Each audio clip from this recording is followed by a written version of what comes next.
So just welcome everybody to our 2021 AIS Wrap-Up presentation. If you haven't met me, I am Jessica Shea. I am the Business Manager in Land Services. I've been a part of the AIS program since about 2018, kind of that first year we brought hiring all the inspectors in-house, so I played a big role in that and have played a big part of the program since then. Just recently here, this last spring of 2021, I moved into the supervisor role. So it's been kind of a crazy season, crazy year, but I think we did a lot of great things this year and have a lot of ideas for improvements for future years. We have a lot of great information to share with you this year in our presentation. And before I send it over to Nicole to go through this with you, just for those of you that are online, if you have a question or want to speak about something, please raise your hand or put it in the chat box and I will monitor that while Nicole is presenting. And yeah, if you have questions, feel free to ask them throughout the presentation, or we will have a feedback session after Nicole is done presenting and before we have Angela come on and speak. So with that, I'm going to hand it over to Nicole Erickson, our Environmental Services Supervisor. Good morning. Thank you guys all for being here. I'm excited to show you guys what we have in store, what we've accomplished for 2021. I have been a part of Crow Wing County's AIS prevention for 3 seasons now. So every season has been a little different, but I'm excited to present to you what our accomplishments are this year. So let's jump into it. So just an overview of today.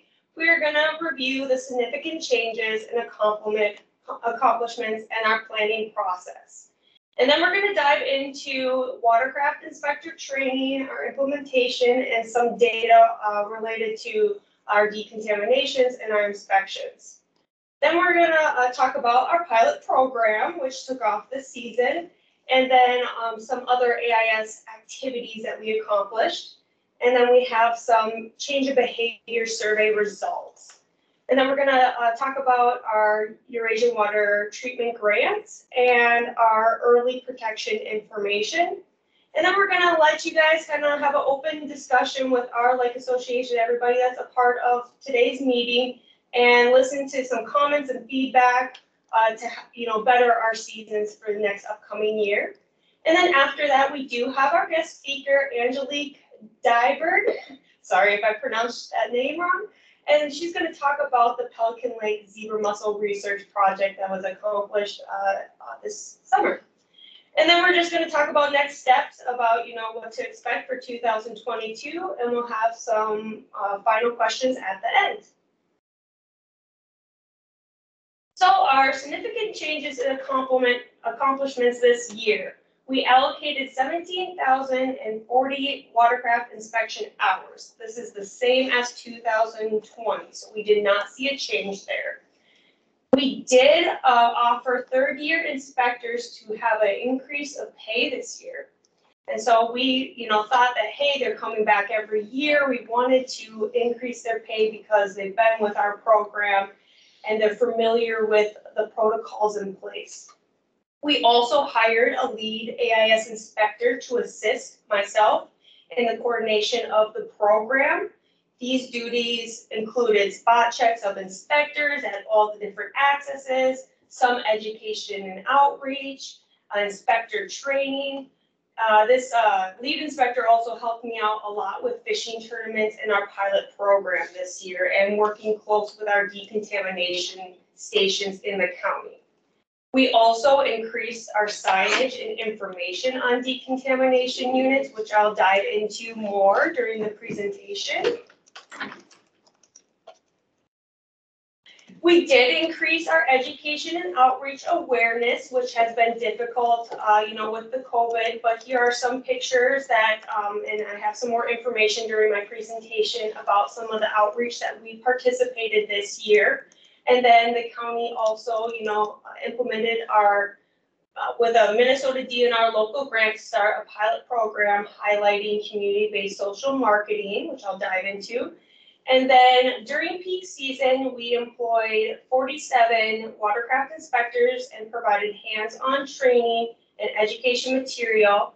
They also did an AIS ID quiz during their training, and we provided them with all the equipment they needed with the COVID pandemic that we are involved in. So newly infested lakes in Crow Wing County. This year we did have a spike in newly infested lakes. We had 7 lakes that have been newly infested, and one infestation in particular with Lower South Long, we had faucet snails. And this is the first time we have ever had faucet snails in Crow Wing County. This, I talked to the DNR about, why are we seeing this? The risk, is really unknown about these infestations. A lot of it is at the access. But the faucet snails were just by the pier at the Lower South Long Lake that the county owns. And so it could have been from bait transfer, a canoe access. We really don't know, but that's where it was, just right down the stream. And so we kind of see, or we might see a trend of that in upcoming years. I like to show this graph every year to Lake Association members. The top line, the blue, is the trend of the Minnesota State infestations, and then the bottom line, the orange, is the county infestations. And so you can see right before 2014 is where the state started to allocate AIS funds, and there was 45 million funds for the 2014, and then it was increased to 10 million in 2015. And so you can see the pattern along each year. And so in 2021, we did have 10 newly infested, and so that's not just lakes, that's also rivers.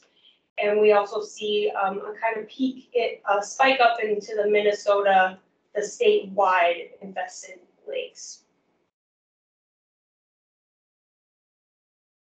And so our planning process, we partnered with the U of M Aquatic Invasive Research Center, MASER, and the United States Forest Service. And they were looking at the number of watercrafts moving from infested lakes to uninfested lakes. And this was driven by the research by MASER and the watercraft inspection data that's collected through the DNR survey from the inspectors. So they looked at movements from within the county to outside the county, and outside the county to within the county, from that infested to uninfested lakes. And we also paired this model to our average boats per hour inspected, and that's data that the county collects at 47 RAMs in Crow Wing County. And so MASER has this AIS Explorer tool for AIS managers to prioritize their resources, and this is available. I used this last year, and I'll be using it again this year to prioritize and model for our watercraft inspections. Newly coming up, they're coming out with a 2.0 version. Nothing is said and done yet, but we have talked on a manager standpoint of kind of adding more of an outreach component to this AIS Explorer. So it's a very, very interesting tool to learn and be a part of. So every September, the state allocates this AIS funds. And so this year, we are receiving a little more than 440,000 funds for Crow Wing County. Now, this has increased to prior years, and the reason why it has increased by $22,000 was because staff checked how many parking spots are at each public access in the county. And so we are receiving more funds because we spot checked each county access throughout the county. So that's great for our county. It's really a job well done. And so we see that we have, a little less than 400,000 allocated for watercraft inspections. That's the bulk of where we're seeing our AIS aid funds coming from. And we have that allocated at 17 for watercraft inspection hours at 42 public accesses throughout the county. So talking about the results from the model, we identified 39 public accesses in the model, and this predicts 80% of watercrafts moving from infested to uninfested lakes. So this prioritizes our landing to inspect zebra mussel infested lakes with a lot of boat traffic, and zebra mussel uninfested lakes with a lot of incoming traffic from out of the county. And so on top of what we've seen in the model results, the county added additional 3 landings that weren't identified in the model based on their high use landings that had 1 inspection per hour. So in total, going through all of that data in the model results, we had the 42 landings that we identified in our plan. So our breakdown is that we have 520 hours allocated to landings, 23 landings, and these landings received 2 inspections per hour and appeared in the model results. We're seeing high traffic, and the model has them right at the top of the list. We have 300 hours in 2 categories here. The first category is 14 landings were identified in the model and had at least 1 inspection per hour, so those got 300. And then we had 2 landings that were not identified in the model but had at least 1 inspection per hour, and we allocated 300 hours to those 2 landings.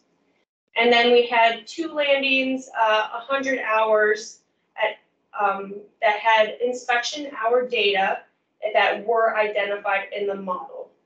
And then we allocated 80 hours to Pennington Mine. They had really high inspections per hour, but they weren't identified in the model. And so any landings identified in the model that had less than 1 inspection per hour, we removed from consideration from our watercraft inspections, regardless of other considerations, because we just are not seeing that traffic there. So we buried car counters back in 2019, and this data is still where's the word? It's still where we base our hours off of our watercraft inspectors, and this is still standing consistent with us. And so this helps us understand the peak landing usage and where we're seeing that jump of where people are starting to use the water bodies. And so this formulates where we best staff watercraft inspectors. And you can kind of see, you can't really see the bottom of the screen, or maybe the online people can, but you start to see that peak of people starting to use the water at 9 a.m. and it starts to kind of drift off at 5 to 6 p.m. So that's where we're seeing our staffing of our watercraft inspectors. So here's the average from the car counter data that we have Monday through Sunday. Obviously, we're seeing more of a trend during the weekends where people, have off and come to recreate or, fish on the weekends. And so that's where we are staffing our watercraft inspectors highly on the weekends.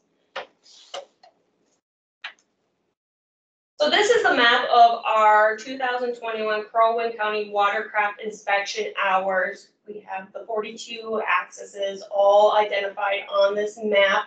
In the yellow color is the 100-hour lakes, the orange is the 300, and the red is the 520. And you can see, we have a lot up into the northern central part of the county. That's where we kind of see more of the traffic and the tourists coming around those areas. But we do have a good consistency around the whole county. So I kind of mentioned staffing hours.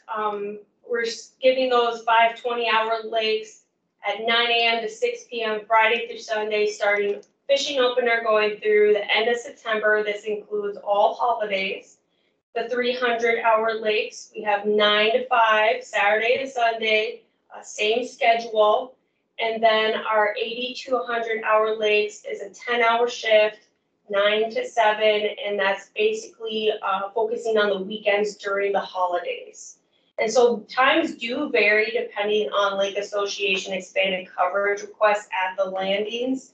For example, we have Wapoa has 7-day coverage, Bay Lake has 7-day coverage, and so does Hubert. And so our staffing priorities first take place in this order: 520-hour lakes, 300-hour lakes, 80 to 100-hour lakes are third, and then the Lake Association expanded coverage request fourth, and non-county allocated hour landings are last. Those this year have included Kimball, 50 Lakes, and Gladstone. And so this season, Lake Association's expanded coverage request was over 4,500 hours at Compo. So round of applause to Lake Associations in Crow Wing County. That's a huge number compared to other counties. So this, Penn Max billable rate for second-year inspectors earning $15 an hour would be $21.90 per hour. And so I have it listed out our billable rates for new inspectors. They get $14 an hour. Returning inspectors get $15 an hour, and our third-year inspectors get $16 an hour. And you can see our billable rate associated with that. So you are seeing a cost savings compared to how we had it with a third-party agency. And so we did increase the third-year inspectors this year because they were with us, even some of them have been with us when we were with a third-party agency. They've been doing this for 5 to 6 years, and they just have a great sense of how to talk to people, how to look for things at the access. So we decided to give them a pay increase this year, but we are saving Lake Association's money, bringing it in-house.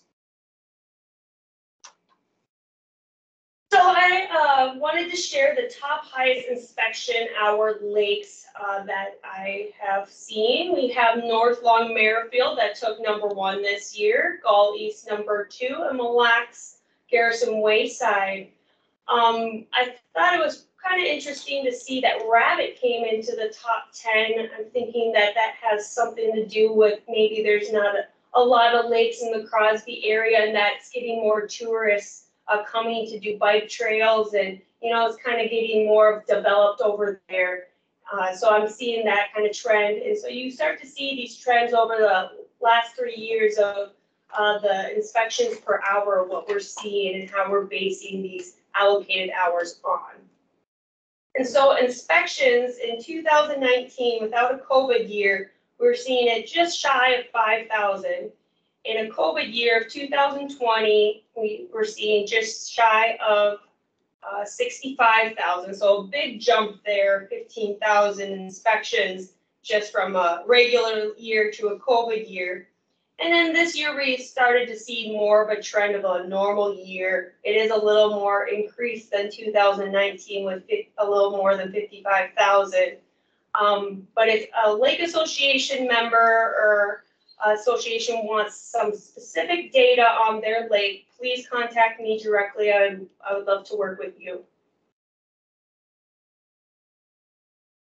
So kind of diving into inspector training information. So we provided our inspectors with online training videos the same as last year, and these were ready for inspectors on time as scheduled. The county did have a 2-day hands-on training, and you can see in the picture of them coming into our sheriff's storage space with all of our boats for the sheriffs, and I put little stickers on them, and they had to identify where the AIS would be found on each of the boats that I had available to them. And then they also completed an AIS quiz at that time and picked up their equipment. For third-year inspectors this year, we didn't have them go through this process because they've been with us for 3 years or more, and they are familiar with the protocols in place. And so they got to bypass this part, but they still were involved with the identification quiz and the equipment pickup. The county had a 90% return rate, which is great. But the reason why we had this return rate was because we had very little new inspectors applying in the 2021 season. We had about 10 to 15 new hires only. And so I had about 40 return inspectors coming back. Some of them didn't make it throughout the whole season because of health concerns, but that's where we're kind of seeing our rate go so high, is because we weren't seeing new people applying for this. On a typical year, we would see a 60% return rate, and it would be like half and half, returner and new applicants. So the county was understaffed for watercraft inspectors in 2021, and we didn't meet our allocation for watercraft inspection hours that you are all probably aware of from my email updates. So the DNR provided level 1 inspector training online starting in April, so it was on schedule. We had all of our ducks in a row this year to expect. And then we were on time as scheduled starting May 14th, Fish and Opener weekend. Throughout the whole season, watercraft inspectors only reported 10 violations, which I thought was a decrease from last year. Also this year, we weren't able to provide an AIS Inspector Picnic last year due to COVID. So this year we were able to get them all together under the same roof. So this was new to our second years and our first year's inspectors. This season we hosted it on June 25th, and we had a conservation officer, Robert Heiberman, spoke and answered inspectors' questions. I thought this was just great because they have a million questions for me, but actually talking to a conservation officer that's on site, seeing some of these behaviors and actions was great for the inspectors to get some feedback from. We also covered upcoming fishing tournaments, and I covered the pilot program that we participated in. We covered policies and procedures on the county side. We talked about decontamination stations and information and how to get that information out to the public more and promote people to use these decons. Then we kind of broke out into groups, and we answered different questions and scenarios about when a decon is required. What's some good and bad experiences that you've had with a boater? What are some AIS education moments that you've experienced? And what are the benefits and challenges of being an AIS inspector? And so it was just great, hands-on. A lot of these inspectors are just at the access alone. So being able to kind of come together and talk about each other's stories and get each other's feedback was a really great thing to see. So kind of jumping into some more data, our last inspection weekend was September 26th of this year. Crow Wing County performed a total of a little over 55,000 watercraft inspections and accomplished a little over 21,000 watercraft inspection hours, and this includes the expanded coverage. So we're kind of diving into the drain plug compliance. It's the same as 2020. We're still seeing drain plugs in at 4%. So, and that's kind of what we're seeing statewide too. And then I kind of brassed it out, took it by month to month of violations. And so you see in May and July where violations occur more. And because, Crow Wing County is known to be for tourists and people are coming out of storage in May, they're probably, their drain plug is coming out of storage. And then in July, people are coming up to the cabin, and I'm, talking with watercraft inspectors, I just live on this lake and I live right down the road. And so that's why my drain plug is. And so that's where we're kind of seeing more of a trend with these violations. And obviously that's a learning experience for our inspectors to kind of promote and educate that boater, saying, hey, just if you were pulled over for a headlight out or something, you could get a drain plug ticket from cop or conservation officer. So we are seeing a spike in those 2 months, but it makes sense. So we had almost 30,000 entry inspections throughout the whole season. We had less than 1% aquatic plants were found on entering watercrafts. We had less species found by inspectors entering in 2021 versus 2020. Now, we did have more inspections in 2020, but at least we are seeing a decline in species found coming into an access. So there is some learning that is happening and some change in behaviors.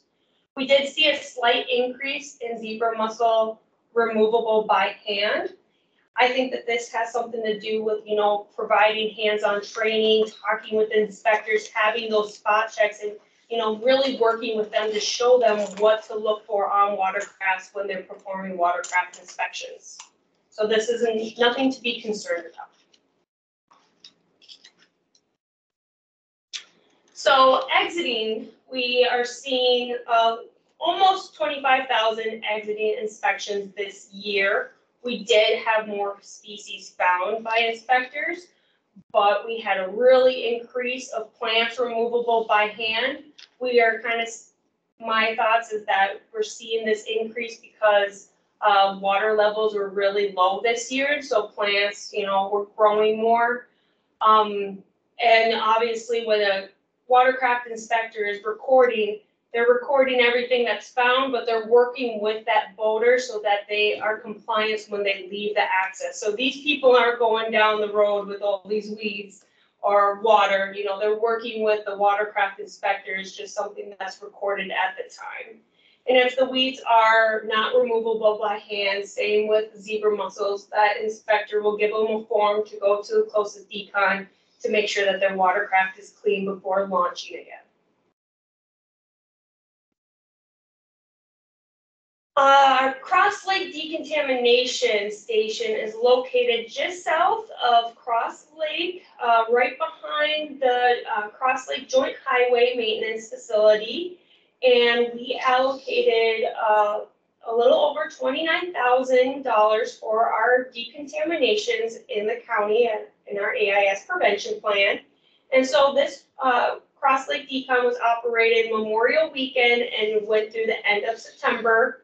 We had 576 decon hours allocated for this site, and it was fully staffed Thursday through Sunday, 9 a.m. to 5 p.m. We had a total of 174 decons accomplished at this site. And so here is Emma Spike. She was our first year inspector. She got to learn all the decon units for Crow Wing County this year, and they did a really great job. I don't think I had one complaint at the Cross Lake Decon. I showed up one day on scene, and one of our inspectors was performing a decon, and this lady was just in awe about how professional and great and what a great job the inspector did, and they didn't even know about the Cross Lake Decon until this year. So I think she went back to her lake association and told them about the great experience she had there, and that was just one of the success stories that I remember throughout the season. But every time somebody came out there, they had a really good experience with our inspectors, so it was good to see. So then we had our mobile decon. If you remember from last year, this was kind of, we didn't start on time. It was kind of a struggle with COVID to get training. We only had one returner decon inspector from last year, so we did start our mobile on time as scheduled, and I was able to get all the inspectors trained on time. And so we started our mobile decon the same as our Cross Lake Memorial to the end of September. We accomplished 493 decon hours, and it was fully staffed Friday through Sunday, 9 a.m. to 5 p.m., and we accomplished 80 decons with our mobile decon this year.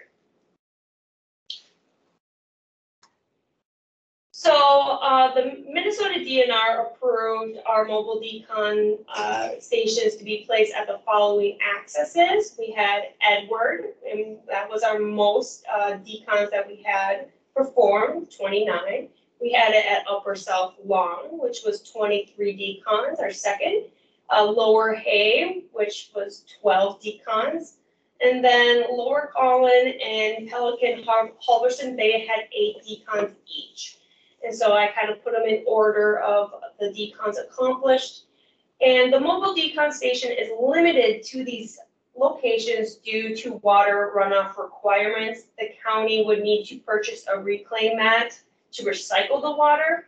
And this is something that the county will be looking into for the 2022 season. And then you can see a picture of the mobile decon setup. Nicole, Yes. Woods Lake has a mat. We have a mat, a reclaim mat, and we rarely use it. For Ruth, Yeah. Was- So is that approved with the DNR? I think so. But Okay. you can contact our president. Okay, yeah, that's something definitely to look into. There's certain just requirements that we have to meet Right, to But I have mean- that reclaim. sure. Okay. So thank you. Thank you. So here is a map of other decon stations that are in our area. We did, we signed a MOA with Pelican Lake Association to get the Pelican Square decon up and running. It was open in August and September. We did perform 11 decontaminations. I think this number could increase if we just had some better education and outreach or signage out there. But at least we did see some people using that facility. Ruth Lake, they have their own LGU and run their own program. They accomplished 114 decontaminations. And then we have Farm Island. I don't think that Aiken County is on the call today, but I've tried to reach out to them about their decon station information, and that is just unknown to me right now. That's something that we will be continuing to try to reach out to them about their information in 2022. And then we have the Gull Lake one at Government's Point, just on the south side of Gull Lake in Cass County, and they performed 47 decontaminations. Also, the DNR flops back and forth with the county on this, so this number could be a little bit inaccurate. So diving into the pilot program that Crow Wing County accomplished this year, this pilot program was focused to increase angler awareness and education on proper AIS prevention strategies.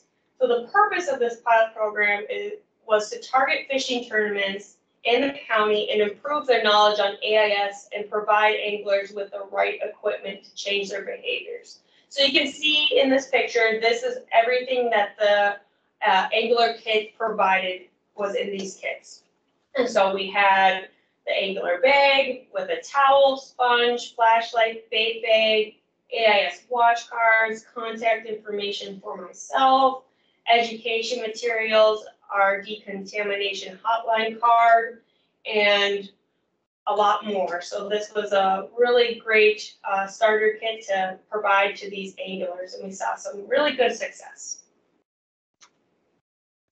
So we provided 250 kits to anglers who made a commitment to take action to dispose of live bait correctly and clean their watercrafts properly. And so you can see in the right side of the picture there is our watercraft inspector, Laura. She did a great job with this pilot program. Some inspectors really enjoyed educating people on this pilot program, and there you have a guy making a commitment, and so they would either do a verbal or a written commitment. If they verbally said that they were going to do it, they still received a kit, and if they had a written commitment with their contact email, then I added it to this bigger emailing list, which I've been emailing them about some information to provide them with.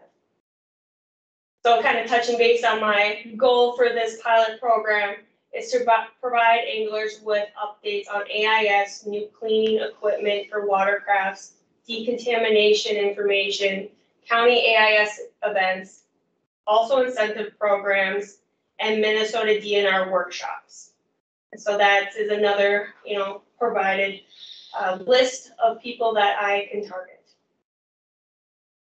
Then you see another guy and his family that received the kits. They're all happy. So the fishing tournaments that we focused on this year, we had 6 of them, and we had around 8 different fishing tournaments in 2021 here in the following accesses. We had Gull Lake June 19th. We inspected over 50 boats. We had a little one on Horseshoe on the 26th, and then we had Upper South Long Lake on the 3rd. We performed 3 decons and inspected 37 boats.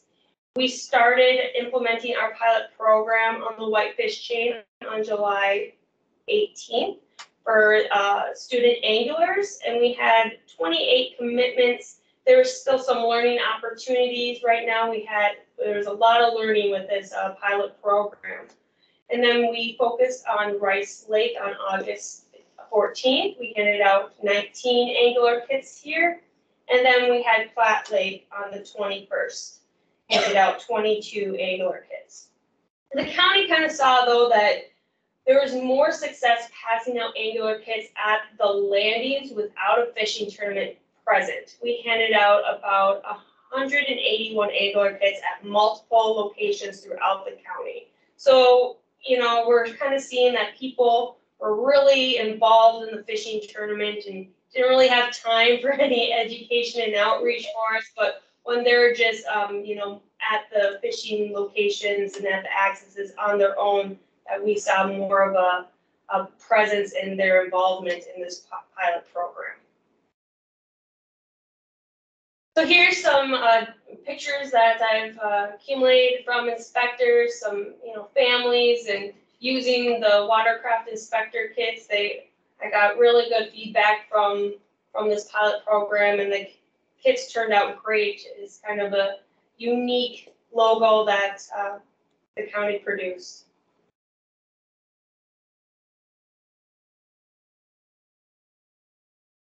So jumping into some other AIS prevention plan activities that we accomplished in 2021, our education and awareness, we allocated just over $14,000 for our education awareness. This includes our social media awareness with Minnesota Traditions and 18 lakes that qualify for Lake Association Public Awareness Grants for $250 per lake with a boat landing.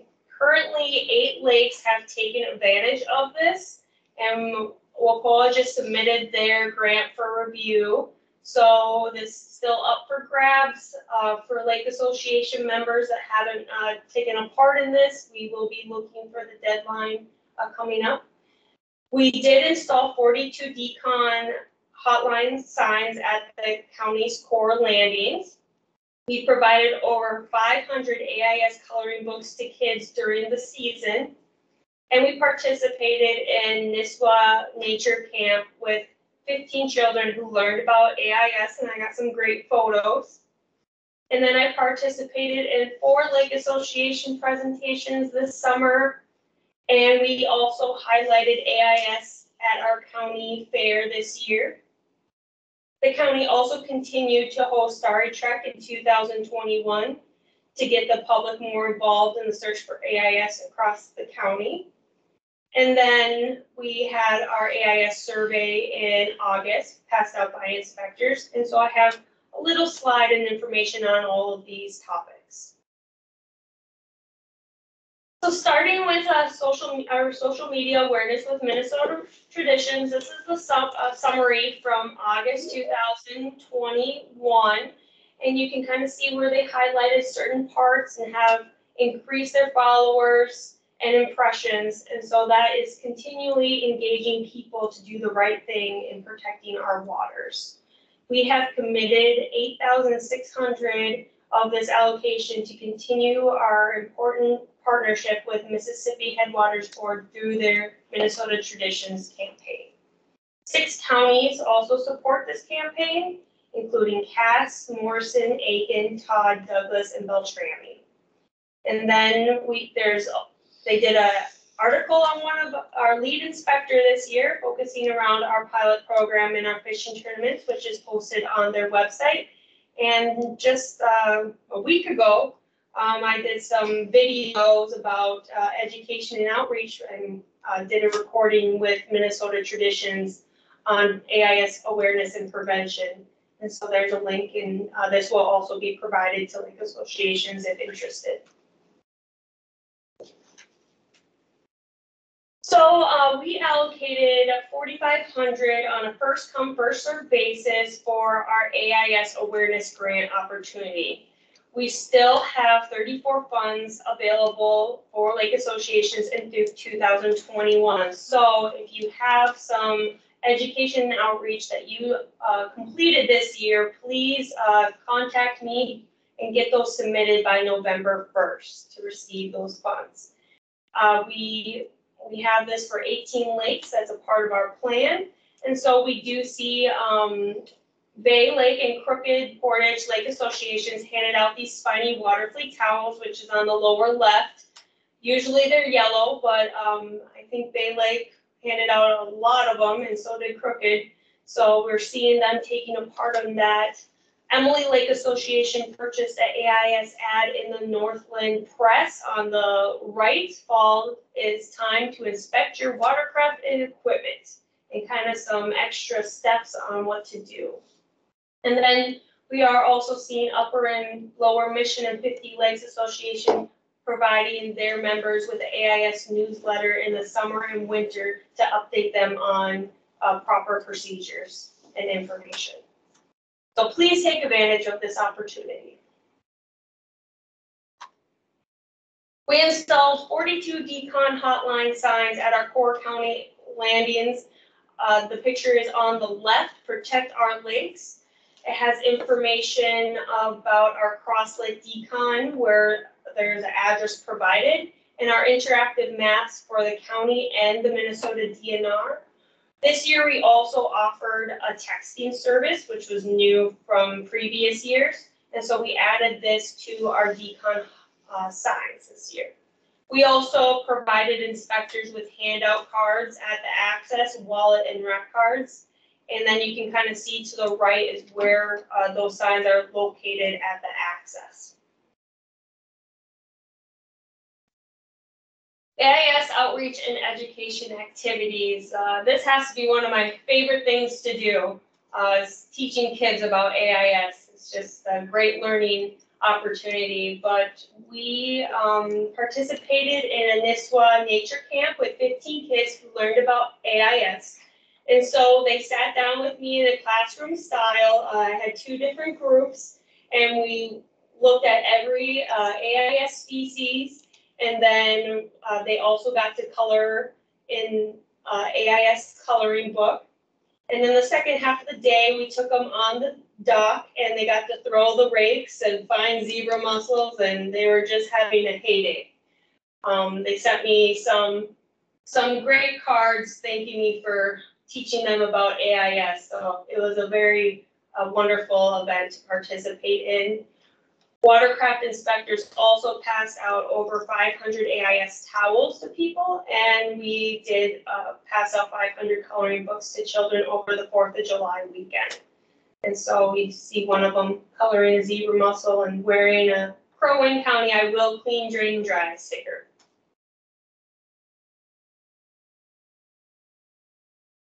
Crow Wing County Starry Trek event. We had some great volunteers. We had 14 volunteers, which is our largest group yet. So thank you all people who have volunteered for this event. It's just wonderfully and great. We searched 21 public lake accesses. We did not find any starry stonewort, which is always a good thing. But we did report 5 samples to the Minnesota DNR, but didn't identify any newly infested lakes. All samples reported were already infested or native plants, but they just double checked some of them on the expert level. But across the state of Minnesota, there was 206 people who volunteered for this event. And so this event is just, we've seen 4 lakes that from this event that have identified starry trek or starry stonewort in our lakes from this event. And so more people on the water searching for AIS. We're actually starting to see newly infested lakes, but that means that we can develop a plan to move forward with control and management on these lakes. So in total, we had 281 public lakes accesses on 222 bodies of water in Minnesota searched. So that's great, and hopefully it just keeps growing and growing. More eyes on the water, the better. And so in August, we had an AIS survey that was passed out by our Watercraft inspectors. We passed out 250 surveys and we had 87 respond. And so the percentages on the top are based on the response that answered yes to the following questions. We are seeing that, people have been through a decon station with your Watercraft. We're only seeing 33% that have. So we're seeing that we can increase our decontamination information. But are they aware of the proper steps? Have learning about AIS changed their behavior? Or is protecting uninfested lakes important to them? We're seeing a high yes percentage there. So we are seeing people who are involved. We just could probably do some more outreach on our decontamination stations.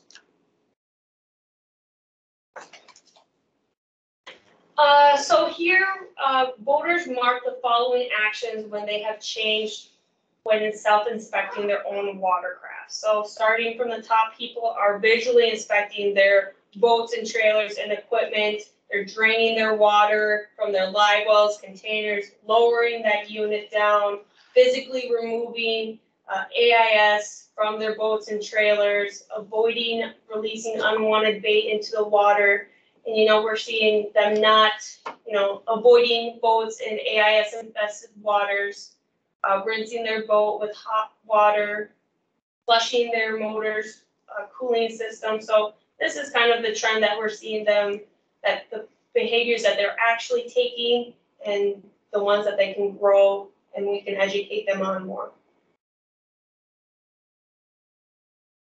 So what counties are the voters traveling to Crow Wing County from? We had 17 Minnesota counties travel to Crow Wing County, and these were the top.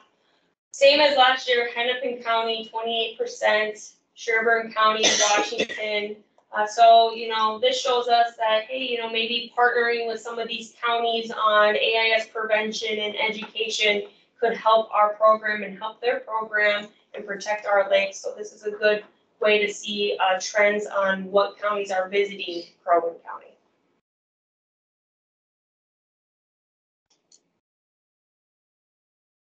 Eurasian Water Milfoil Grant. So we allocated $30,500 for treatment. This is $3,000 per lake for treatment and survey on Eurasian water milfoil for 10 eligible lakes, which include the following. Highlighted in blue are the lakes that the county has received Eurasian water treatment grant requests from. I think I just got a couple in recently, but if you haven't submitted that Eurasian water milfoil treatment grant, please submit that to me by November 1st. The county did approve $500 towards a Eurasian water milfoil survey to be conducted on Lake Osawampiki, because the last 2 years we haven't been seeing Eurasian water milfoil growing in Lake Osi. Some success stories. Gotta love success stories in the AIS world. Emily Lake Association reported that they only found one plant and won't be requesting reimbursement this year. So that is a great success story. Also, Crooked Portage Lake is using a diver assisted suction harvester called Dash boat to remove Eurasian water milfoil. There's pictures on the bottom.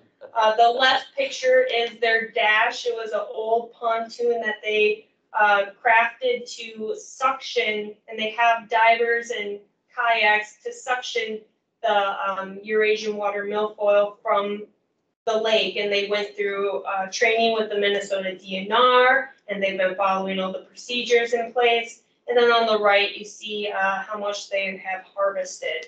And so they've been seeing some, it's a kind of a pilot program. There's not a dash system in Minnesota. I think they have one in Wisconsin, but this is definitely a new system, and that is happening in Crow Wing County. So it's exciting to see those results and be a part of that conversation with the Lake Association. Early AIS prevention.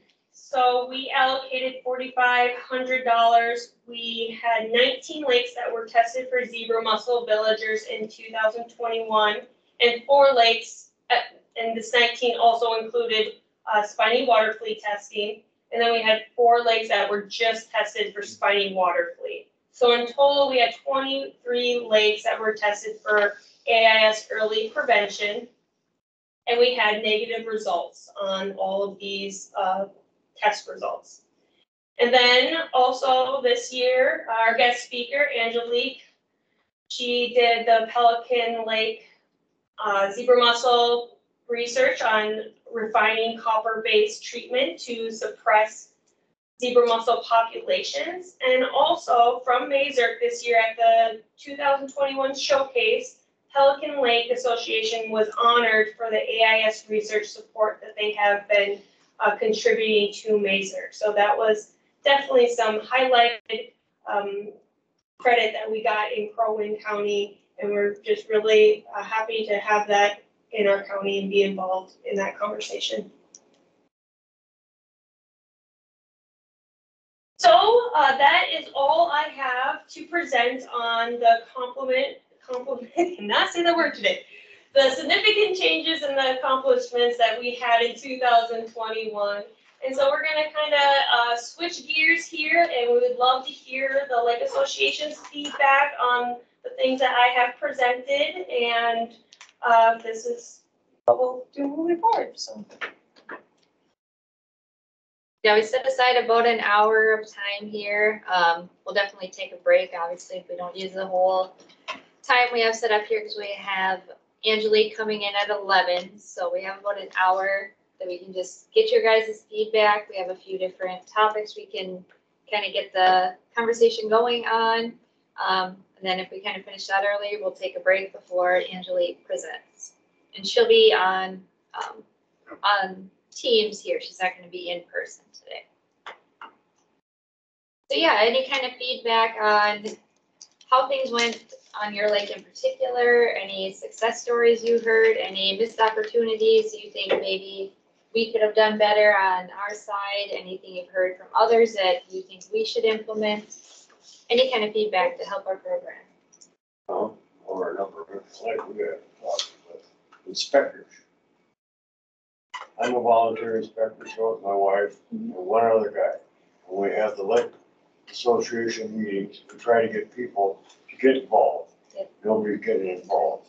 So if we could get people to come out and inspect the upper landing and the lower landing, because I know we have fishing tournaments out there too that you can list up there. Yeah. Yeah, so we could use some help out there. Yeah, with these new tools like Nicole was talking about, it's just, she's able to get into a lot more data and just visually look at the data easier so we can make better decisions on where we're staffing our inspectors.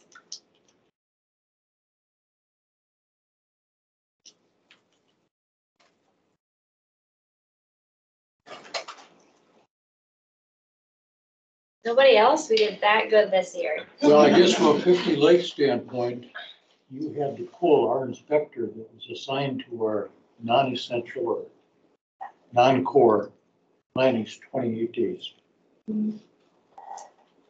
Money that was used to pay that individual came from our property owners.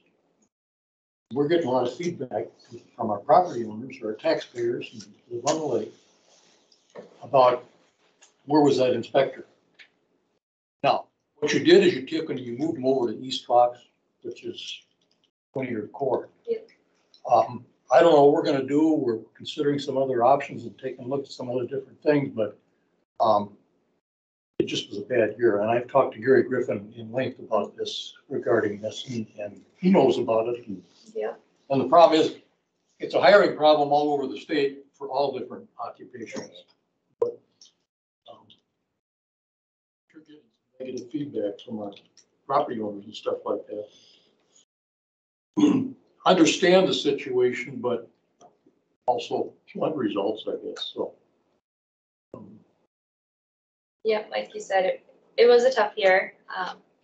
Trying to keep inspectors at as many landings as possible with the staff we had. And like Nicole kind of went through, our order of priority is our landings. We're not trying to say one lake is less important, but we just need to get those staff that are in our program first, and then we go down to expanded coverage like you have up on Kego, Eagle, and Mitchell up there. So there definitely was some areas there where it was tough. And like you said, you spoke with Gary, Nicole, and I. So definitely looking at ideas for next year on how can we improve that? How can we get more inspectors was our biggest problem this year, was having the inspectors to be able to do that. 2018 and 2019, the inspector told the county that they would work only in the 3 landings of 50 lakes. Mm-hmm. And then 2020, you took back that inspector, you might say, because it was your program. That 2020, I think he only missed 4 or 5 days, no problem. But when it gets to 28 days, that's a big problem. And it's something that. Yep, there's a lot of shifting around. We're looking at options and there may be some different options on the table for us. Yep, there's a lot of options for lake associations. Like you said, you have volunteers. Yes, volunteers are probably hard to come by as well. Like this year, we spent $32,000, $15,000 on treating the curly leaf pondweed in both lakes. And we could only treat the upper lake this year, and that was $17,963 for treating the Eurasian milfoil. And there's still some in the lower lake, but there wasn't much. And that'll be treated this year. And then we tried to get, at our last Lake Association meeting, we're trying to get an LID. And we have Bill Bracken in there. These owners on these homes, I tell you, I think their taxes are gonna go through the roof. You know, if you wanna protect your lake, you get an LID. Lake Association, we're going on what people give us to treat the lake. We Right. keep running out of money every year. Yep. These people just don't understand that. Right, exactly. And that's one of the options, like you said, there's many, but creating a lid is an option that you can do. You know, I'd be glad to pay $100 extra more on my taxes if I was gonna pay to treat Right, the lake. that you know it went there, yeah. Yeah. Well, that was Ruth Lake's situation. Yeah. wasn't it? Yeah, we've got a lid and it's been very successful. Actually, if you want to contact our president, Dan Brennan, I don't know if maybe through Nicole or whatever, but Dan can certainly give you a lot of information about, you know, our successes obviously, and some of the challenges we've had. But I've been an inspector, but I didn't inspect this year. But I do know a little bit about our inspection successes. I think we shared one of your inspectors at 50 lakes for up until 2020. But we were fortunate this year to hire a guy that was actually a student in wildlife management or something like that. And he was a big help because he could work a lot of days. Now, when you did your LID on your lake, was it 50% of the lake owners or 60%? I'm not sure about that. That's where Dan Brennan. Where's it at the county right now? On what? 60, still 60? I thought it was 50. I thought it moved down to 50. They were talking about it. State law is 50. Yeah, there is. State law is 50, yeah, I know that. State law is 50, county policy is 60. A student wildlife, majoring in wildlife Are they management. still looking at changing? Not actively. I've heard that too. Now, if we lower that down to 30 or 40%, we'll probably get an LID. You cannot go below the 50% according to state law. And historically, it was, the board wanted to ensure that there is a clear majority in favor of it. The issue is free riders. Yeah. There's nothing a lid can do that a lake association can't do.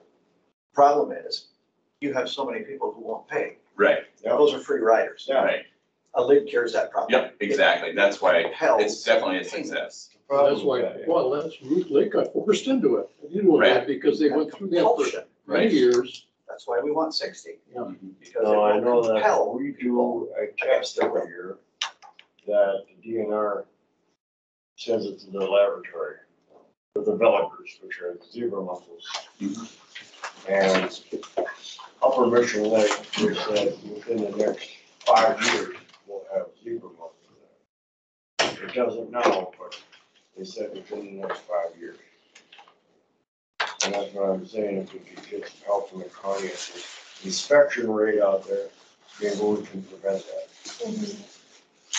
Yes, it's definitely something to look into. I just wanted to mention in the chat here, Cliff said that Aussie is 7 years without Eurasian milfoil. That's a success.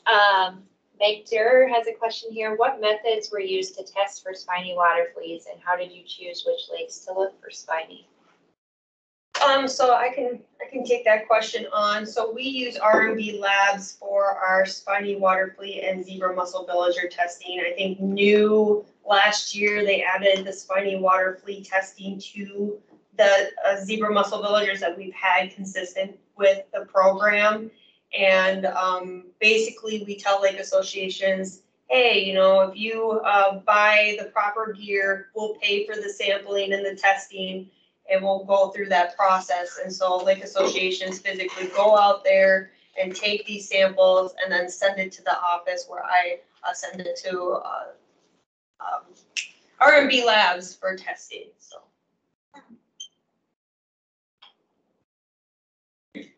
Moose Lake has the same concern too. Can we eventually get to where we can cover 100% of the lake? It's definitely improving, but it's always a challenge if you can't eradicate a whole 100% of it. So. No, well, you know, I used to work for the city of Minneapolis, and I was a driver, and I used to work with the park board. And when I worked with the park board, that pontoon that you see there, the park board had one of them, and it go down, and it goes down, so we feed it. All it does, it's like a lawnmower.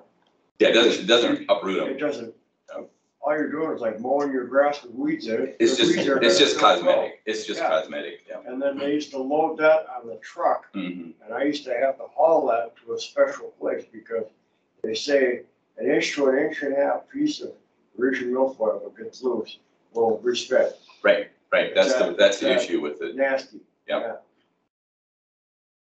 All right, so is there any other things on your lake or with the 2021 plan that you see in success, or any missed opportunities before we kind of jump into decontaminations? Well, I have to say that I really appreciate the funds that we got, and we have had a wonderful inspector, and she has been with us now. So it's been great, and I always stop by and check and talk with her and find out what's going on, and I really appreciate it. It's been great for us. What lake are you on now? Upper Hay. Upper Hay. Well, and then the other thing I was gonna say is between upper and lower Mission Lake, you got that little creek that goes through there. Most people, when they go through the channel, don't clean their boat off when they go from one lake to the other.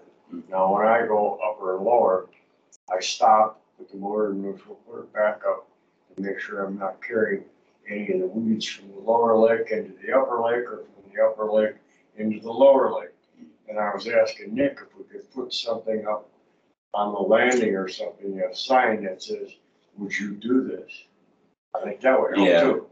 I think there should be a video that's accessible on the website that we could have on our tablets and just show the people. Because if you got a milfoil from upper lake and you go to the lower lake and you didn't pull it off, you're just gonna spread it. Right. And I know me and my wife, when we go around from the curly leaf pond, where it looks like those little pine cones. Yep. We pick those up every time we see them. We got a net, and I scoop them all up so I don't, because that can lay in your beach for, what do they say, 5 to 7 years and it'll respread, Sure. replant, yeah. So I think, I can't speak on behalf of Emily and Mary Lake, but they have the same thing. They got the little Pine River that connects the two. And Yep. I could see that being an issue there, that they Sure, probably would want to have something similar. So, Yeah. absolutely. And Crow Wing County has a lot of lakes that are connected with streams and water bodies. It's just the connectivity that we have, and our county and our region. So we do see a lot of connectivity throughout our county. Now, what about the Mississippi? Is that pretty much free, or is that got a lot of stuff in it too? Are you AIS? Yeah. There's a lot in the Mississippi, depending on where you. Lower Mission has that creek, it's a mile away from the Mississippi that runs into it, and we have that dam. But when the Mississippi gets real high, I remember that one year we had a warning, and the lake level came up because the water was backflowing from the Mississippi into the lower lake. Yeah, so we have zebra mussels in the Mississippi and Eurasian water milfoil in Crow Wing County. In other counties, there's starry stonewort, there's Eurasian carp. There's a lot of different things in the Mississippi, but just in Crow Wing County, we just have Eurasian water milfoil and zebra mussels. So Nicole, we missed out on about 1,000 hours of inspections on whitefish, which is pretty significant. And so anything that you can hopefully do to help us get back to what we would call a normal year, that would be greatly appreciated. Unfortunately, we just, we only had 47 compared to our 60 that we usually have. We totally understand. I mean, we understand that the No, that worked good that year. difficulty. Yeah.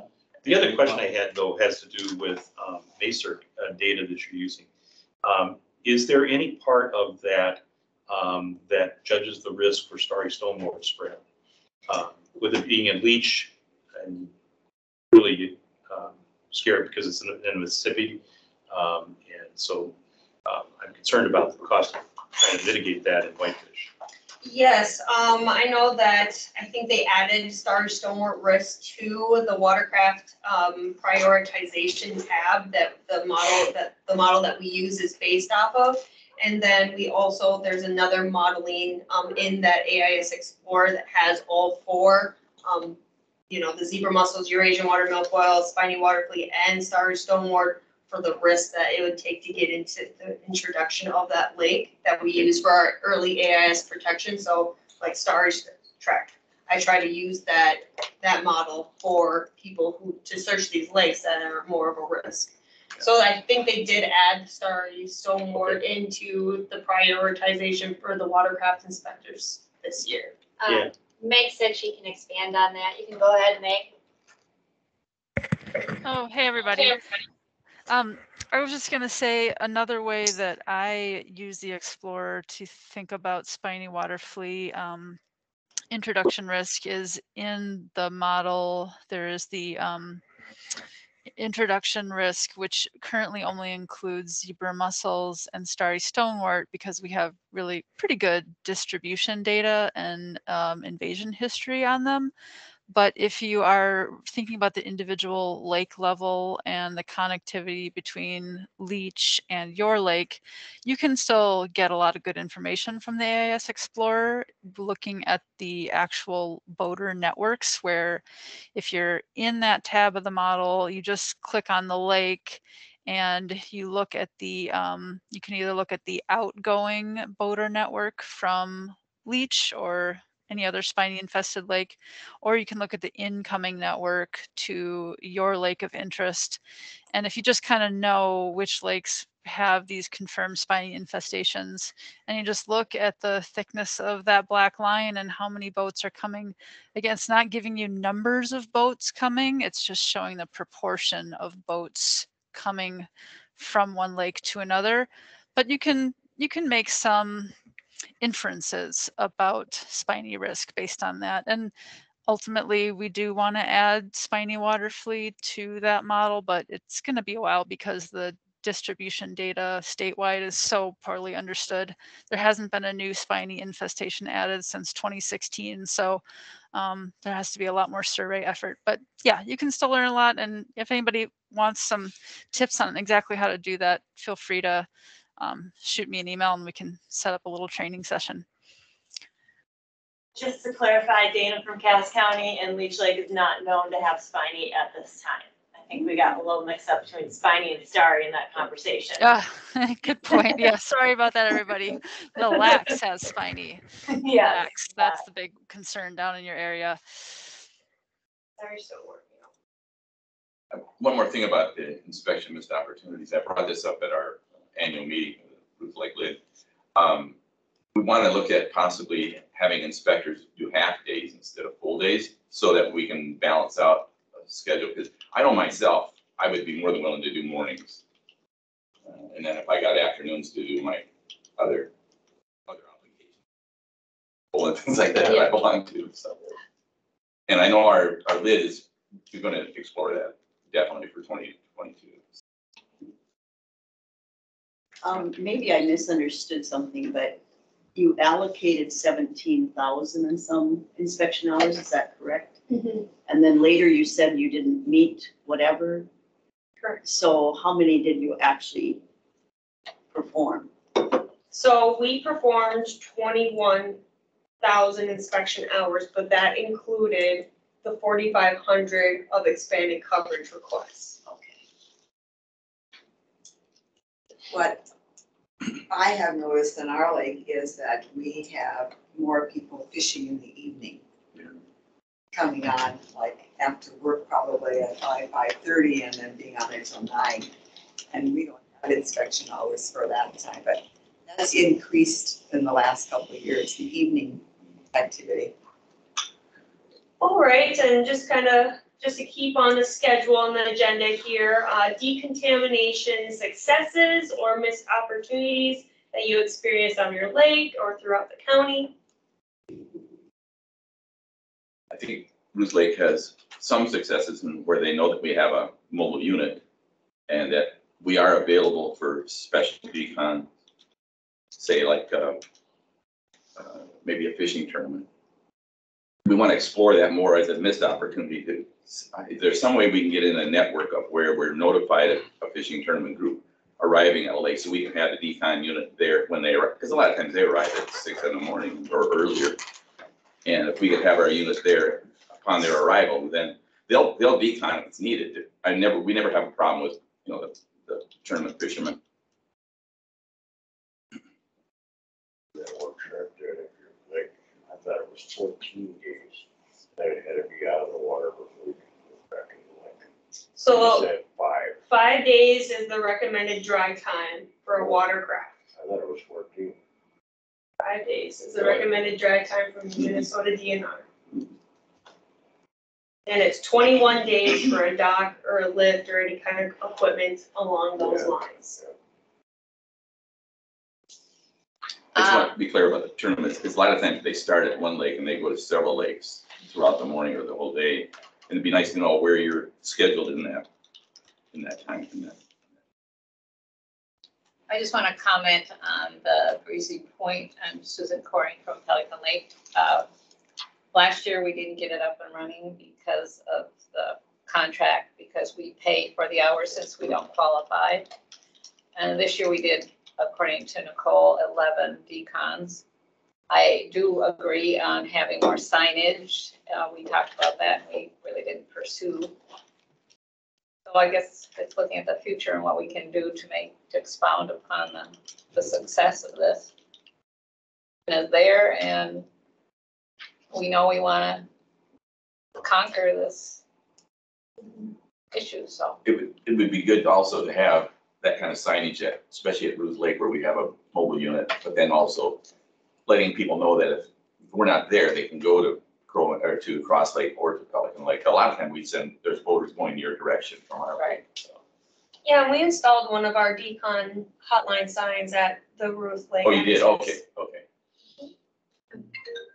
Carrie put in the chat here, and we can work with you too, but like you had mentioned about knowing about all the fishing tournaments, and she said there's the list, which is what Nicole kind of went off of, and then just word of mouth. There is a list of all DNR permitted tournaments on the DNR's website that they post every spring. And we'll just have to have our secretary or somebody keep that information for our. Yeah, do that, or, I mean, we can work with you Yeah, too, you can but- reach out to me and I can provide you with a link and. Yeah, at least get the ones that are permitted. Yeah. At a minimum. It'd be nice to know that impromptu ones. Yes, don't always find out about those. I know, it's usually that day. The other thing to add is, this is Carrie with DNR. The other thing to add is that we work sometimes with the tournament organizers. So on that list, there is an organizer name. And if I see that there's a tournament coming up and that has a, you say it's on 3 or 4 different lakes, you can contact them. They're usually pretty open to letting you know who or which lake they go to first. And I've also talked to them into changing that, organization of lakes. So if they're going to Ruth Lake first and then they're going to an infested lake, we'll ask them to switch it back and forth based on which lake is uninfested versus infested. Oh, So, good. There is some kind of police. Yeah, and there's also some other, things you can ask them, like when do the boaters actually arrive? Right. Sometimes it says it starts at 6, but you might want to be there at 5 to start inspecting boats. Right. So, And they're yeah, always very that would be my suggestion, is to, contact that organizer and ahead of time if you see a big boat, tournament coming up. Oh, thank you. Yep. Any other comments for decontaminations and success or missed opportunities? I think a missed opportunity at Ruth Lake is we've got at least 1 or 2 large rental properties. We want to make some kind of awareness at those properties that if they are bringing a boat, obviously you're not going to stop everybody from, bringing a boat in at a private property, but inform them that we prefer they decon at our Ruth Lake landing during these hours. However, if they have a special need, we'll bring the unit to them and we'll decon it right there. I know we don't have too much of a problem with like the Ruth Lake resort for those, but it's these large homes that are 80% rental. So. And we've had, I believe she was a realtor, I want to say Cross Lake area, reach out to us, asking us, she's trying to put little packets together to hand out. An information packet. Yes, we're giving her, I mean, it was towards the end of the season, so we were kind of low on stuff, but as much as we could give her on decons, AIS information, and she's getting it to either new lake homeowners or some of these rentals that she knows about, like she's trying to get it out there. So we encourage anyone like that, like that's great that she's reaching out, trying to get the information out there. So stuff like that, we're trying to do more of ourselves, but just people reaching out to us and knowing that we're here, and we would love to provide them, like that kind of stuff is great. Have a little packet for all these renters with decon info, AIS info, and whatever else is pertinent to the area of the rental. Definitely tell people to reach out to us if you hear that they need information. Yeah, if Ruth Lake wants some decon hotline cards or some pamphlets or information, I definitely have some. Okay. I try to have all my bulk stuff go to the inspectors because they're actually out there educating and providing hands-on information to people, but I definitely am able to work with like associations if you are in need of that kind of education. That's what I want to put those in the bait shops too.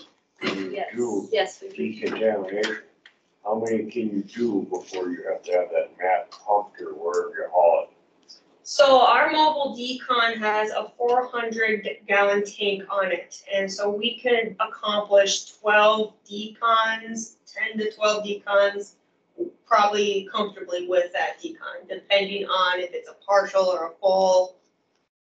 So if we were to get the mat, do you know more about that, or is that more of a DNR question? Like if you have the mat, You how does that reclaim the work? water. It would Okay. recycle the water, and so we More. would be It goes able through to a filter. use more of the water. So if we did have a big tournament, that we were deconning way more boats than our tank could, we could recycle that water and be able to be out there and provide our services.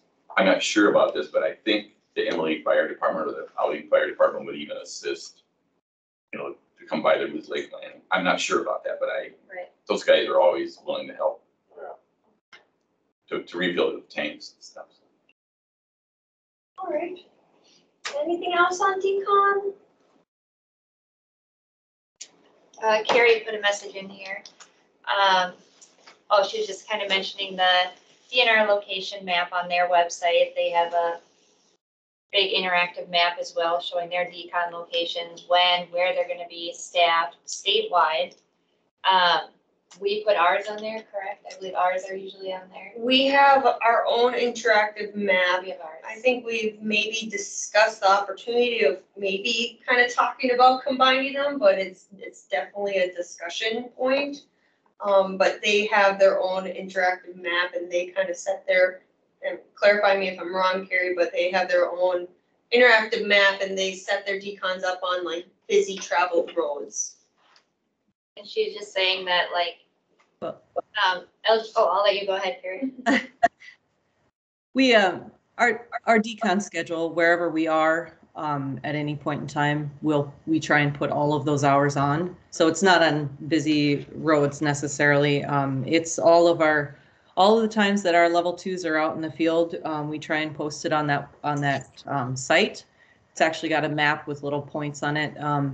You know, you guys could easily put on, I know Douglas County does this. They have one decon station. It's a permanent decon station. They put it down from 9 to 3 or whatever hours they have every single day. And it's just a reoccurring, an appointment or whatever. You could easily do that and then put down your number, you know, your 1-800 number, whatever number you've got in there. So, and you know, there's a spot in there for an email. So you could also put your link for your, whatever link you want to put in there. You don't necessarily have to use an email in there. So just an option. I thought I'd throw it out there again. So. If Ruth Lake wanted to put their information on there, either we could let you know or they could contact you and you would put it on there for them. Okay. Yeah, we can get you all the information. Just let us know.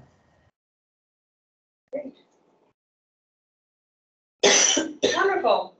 Well, we'll move on to education and awareness, successes and missed opportunities.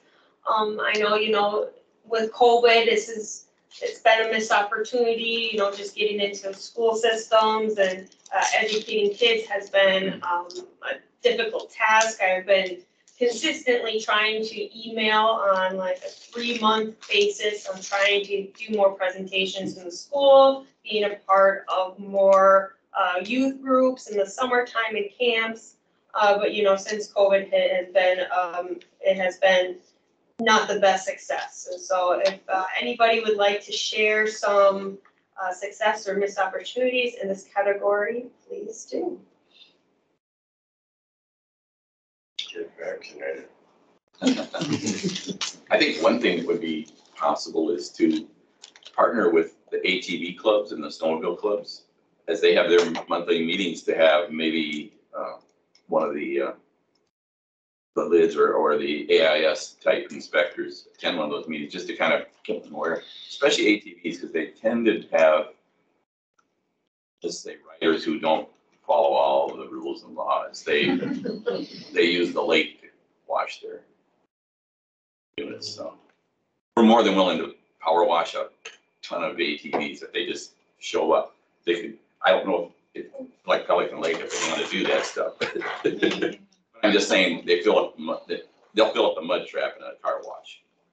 I guess a success story on my part with decontaminations is that we had some county vehicles work in that fish passage that was newly in the Pine River just south of the dam in Cross Lake. And they were working with their big backhoes and trucks. And so they actually came to the Cross Lake decon and got sprayed down before going into another working site. So that was kind of a success story on decontaminations where we're seeing them using more of this opportunity. We do have a comment in the chat here. It says, on October 10th, a 22-boat tournament was held on Mission Lake. Oh, this morning at 9, the county had their annual review of their AIS prevention activities for the year. It started at 9. I completely forgot about it.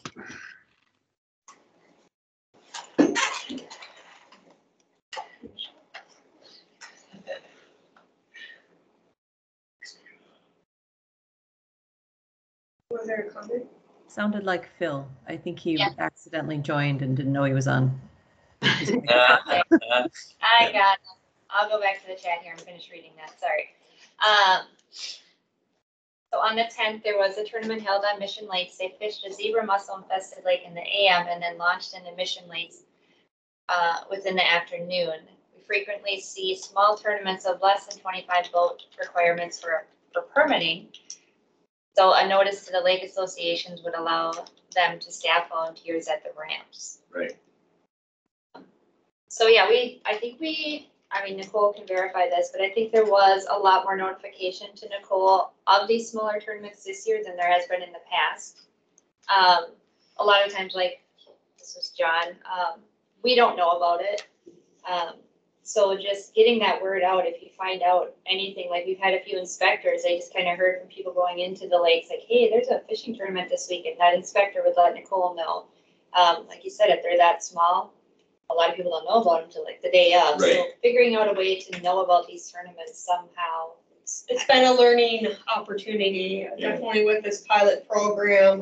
You know, I reached out to Lake Association, if you know anything, let me know. Upper South Lawn had it on the 3rd, and we were able to get out there and be able to, you know, have a decon and an inspector. But yeah, these smaller tournaments that aren't on the DNR actual list are very hard to nail down and contact.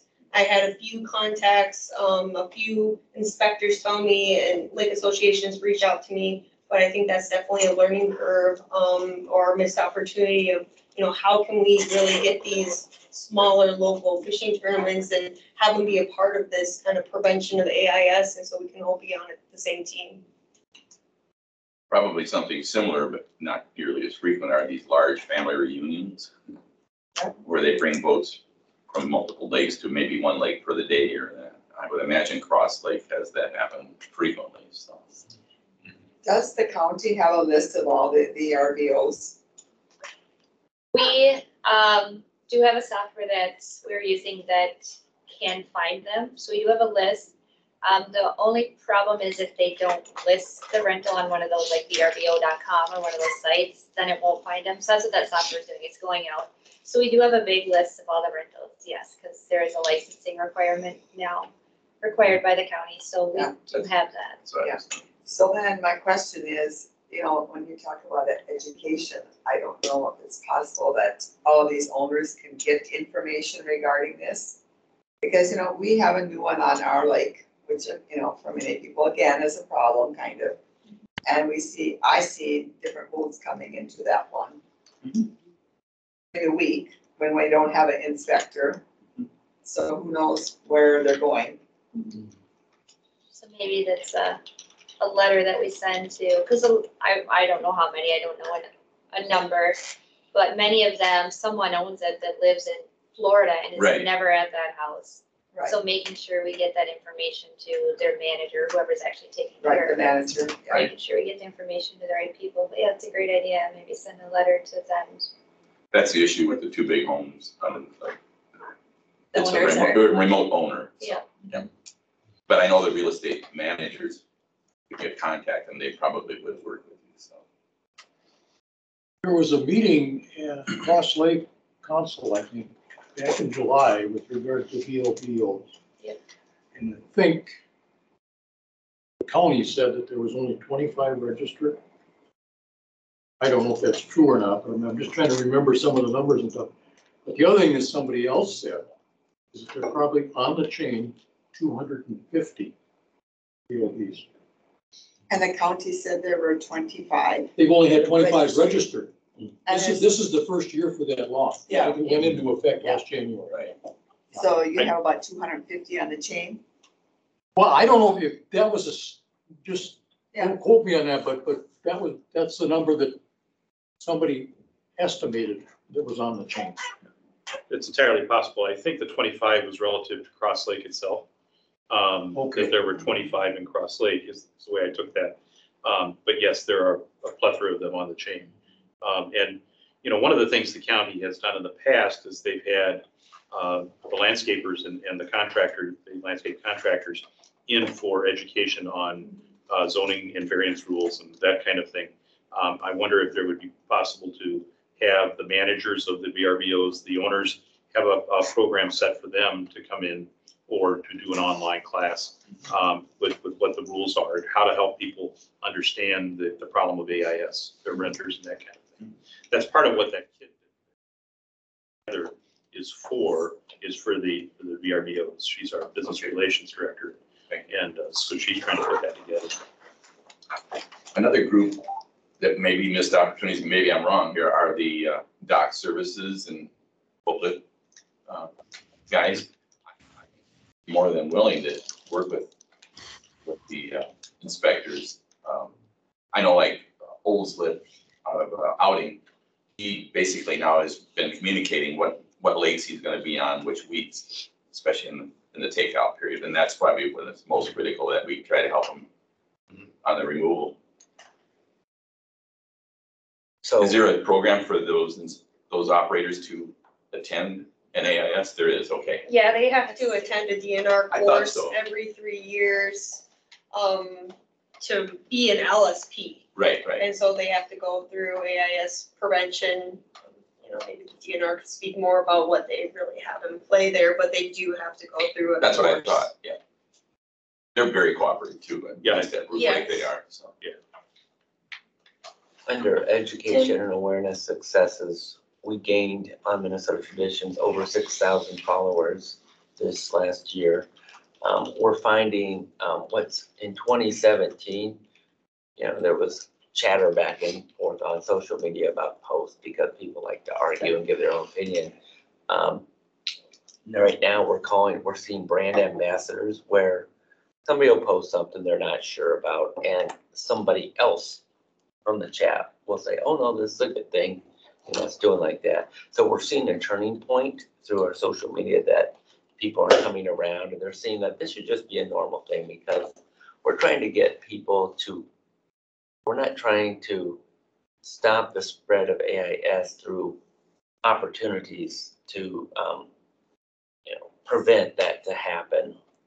That's what the counties are doing. What we're trying to do is we're reaching them before they get here. And we're trying to convince them why that's important through positive messaging. So one of the things that we did is we got people to care about it by, you mentioned docks and lifts. We don't say keep your docks out of there for 21 days. We film a guy and he's a dock lift and he takes docks out of Leech Lake. And he goes, I take them out, here's what I do, I bring them out. And he's just telling you what he does. Well, then you start seeing that, oh, this is bigger than I thought. And then you start talking about, your friend shares that. A lot of times we don't scientifically research. There's 1,000,000 different things and issues out there. School life, personal life, everything. You got to get people to care about it. And how do you do that? Well, your friend shares something on social media and you're like, okay, that's what I believe. And then you don't research it. You just say, okay, I believe it because he believes it. Right. And that's how, we don't. You can use psychology on people. We don't do research at the coffee shop on what somebody said. We just trust our friend. Right. And then we Word of believe mouth it. is way powerful. It's super powerful. So social media is word of mouth except on a massive scale. Right. So we reached, hundreds of thousands of people through impressions, and you guys give impressions like just going up to a dock boat. That's an impression when you see a person there. So kind of working together, that's been it's not just about Minnesota tradition, but we talk about things like goldfish. We have some of that. Introduce carp. Next year we're going to do floatplane industry. They've been thinking about AIS since the 1970s. They got a pretty robust, and when people see that. But the main thing is we try to get that 90% of the lakes in Minnesota are free of AIS. So when you do this, you are actually going to make a difference. It's not 90% of the lake. You ask anybody, go outside, go to the local grocery store and say, how many lakes do you think are full of zebra mussels? They'll say every one of them in Minnesota.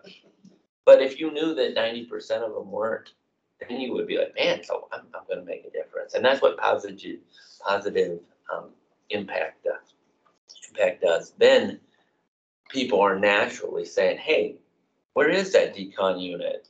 They're not, you're not saying go to the decon unit. They're saying, where is the decon unit? Mm-hmm. And they're doing it. So we're working on that in that aspect. And we're seeing change in 5 years on a social scale. Great. Another thing I think on education is maybe the county should think about having a education awareness at each landing a day. And it doesn't have to necessarily be the holidays because that's way too busy usually, and then advertise the devil out of it, especially when these little towns have their own celebration events like 50 Lakes, Ruth Lake, all of them have if we had something, maybe somebody in a costume, I don't know. You get the younger people to do that stuff. I mean, and I'm with the Mountain Patrol. We do a lot of public relations stuff with the sheriff in the county. You could easily contact our liaison officer to see if you want to coordinate some things like that, because horses are a draw. Yep. I mean, I just ride my horse through Emily and I get 20 people come running out of the gas station. Can I pet yours? And I can hand them little brochures on AIS, you know. Just a comment on his, just having an educational display, but like with our 4 landings, we could have volunteers. Even if you coordinate, we could be the volunteers that could help do that. Right, that's what we did that at Bruce Lake. Yeah. Quite a few times over the last several years. I don't know if they did anything these last 2 years, but I know when I was hand out cookies and stuff. So.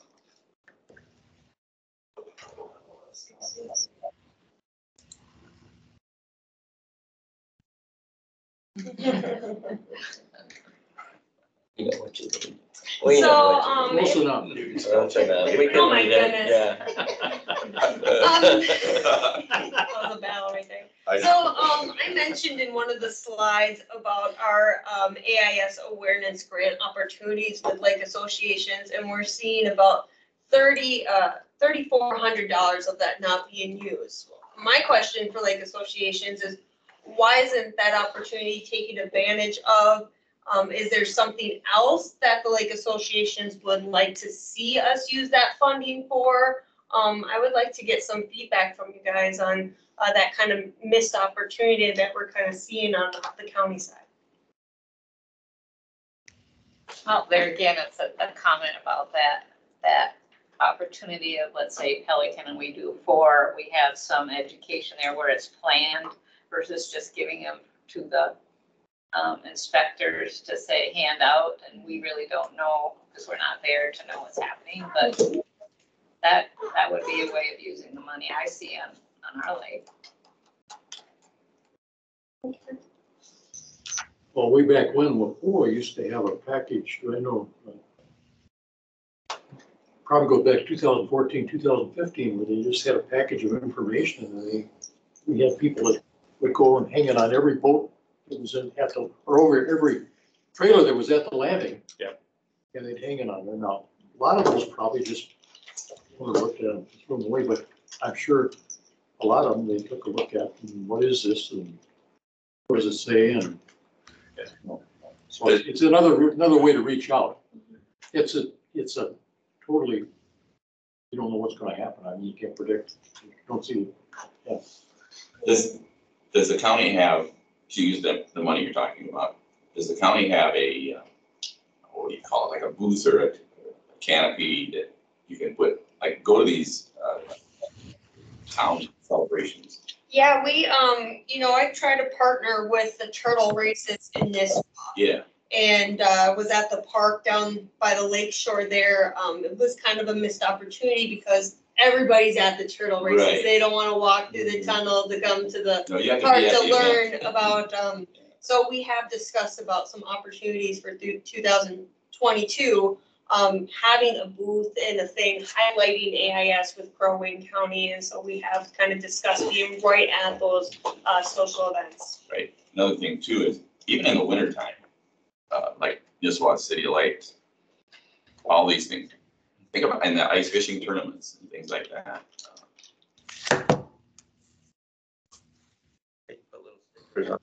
Turtles, you know. Well, and if you have a little trailer or something that you could put on somebody's snowmobile trailer, and they can have that in the parades and things like that. So We've had Upper South Lawn, we've taken advantage of the 250 quite a few of the years, and we didn't this year. But in our case, I'm feeling like most of the time, whatever effort we put out, we got 250 back, but we spent more than that. Like if it was a mailing, mm-hmm. I mean, you can't even mail out the stamp. You can't hardly pay for the stamps, with that. So we're running into finances now because of all our Eurasian, milfoil, and everything else treatments. That do we want to spend that extra money to? It's a balancing act, and it's not enough to cover most efforts we would want to make to get that reimbursement, so. So would you like to see an increase in funds? Especially for education. If there were an increase, it would probably be more likely that we would use it. It's just that there aren't a lot of things you can do For the $250. You know, even when we put the big sign out, when we first had that, I think was when we could put signs out about drain, whatever. Mhm. And we put a big one right outside of our public access. We spent a lot more on the sign and we got the $250 back, but it discouraged us from wanting to take advantage of it this year. And I know, like, the DNR has a lot of regulations about the signage, and you have to pay for the extra signs and things like that, so I. Right. And in this case, we put it outside the access of DNR's property. Right, but that's what I'm saying, I mean, the So DNR will that cover we their don't stuff, have to, yeah. but as a local association or a lid, you know, we have to pay the DNR for those signs. Yeah, I don't know. Yeah. I can understand it, because it is a public thing, it's not a necessarily, but maybe the lids and the associates could get a break, you know. so I don't know if that's why other groups are not using it or not, but you're curious why people are not using it, Yeah. and that is a possibility. Well, thank you for that feedback. And he's happy when you're- We have a couple more slides here, and then we're gonna jump into our guest speaker at 11. So, any missed opportunities or success with the Eurasian Water Milfoil Grant or the control and management that lake associations have been experiencing this year?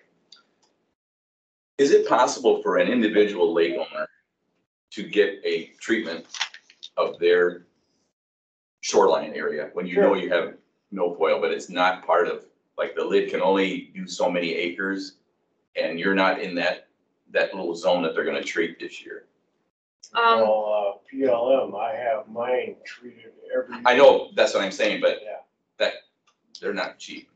No, But I'm just saying, is there anything that, I think, just top, I don't know exactly, but you know, every water is a public water. True. And it's a DNR issue. Right. So if somebody wants to, you know, take Eurasian water milfoil out or cut down their cattails, they have to go through that permitting process. I know, with the but Minnesota there's DNR. nothing that can coordinate, is there?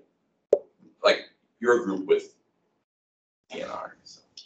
Yeah, we provide funds to lake associations for Eurasian water milfoil. No, I know that, but I'm just saying, like, as an individual property owner, when I know on my shoreline's not gonna be treated, but we have milfoil. Okay. So no, to answer your question, we Okay. don't deal with individual property owners, but we deal with the whole lake as a whole. So our route as an individual owner is to keep pushing with the lid. Hey, can we get on the list? Can we get on the list? Okay. And I think last year the DNR offered aquatic plant funding, and I think this year they also offered it, so that they're bringing that back. So as a success for lake associations that have that extra funding to have those efforts being done.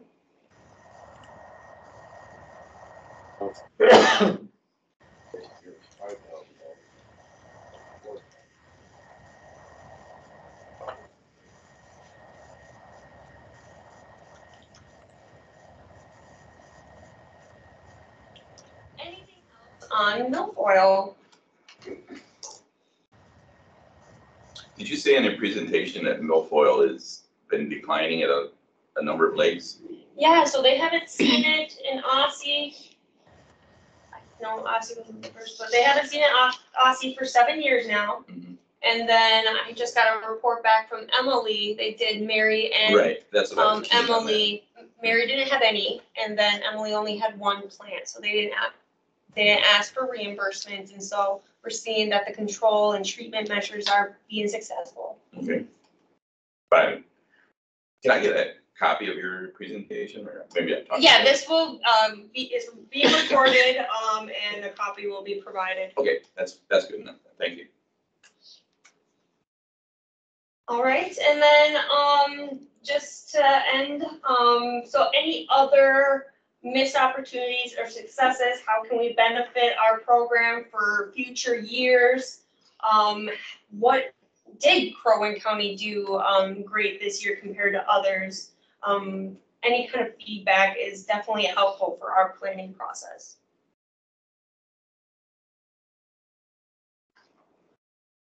I would say your regular updates were helpful, yeah, when they would come out.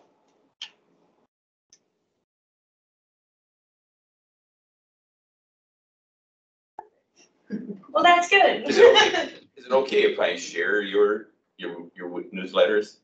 You know, like those? Yeah, I highly That's what I encourage, mean. you know. It's okay for me, like, I can send it out to a lot of lake members. Yeah, you can send out any kind of information that I send to you. Usually it is a president or of a lake association, and they send it out to their. Right, but maybe I can assist in that. Yeah. And if there's anybody that you know of that wants to be included on that list, just feel free to reach out to me, and I'll include you on those updates as well. Like you said earlier about new property owners, it's something very useful to give them. So.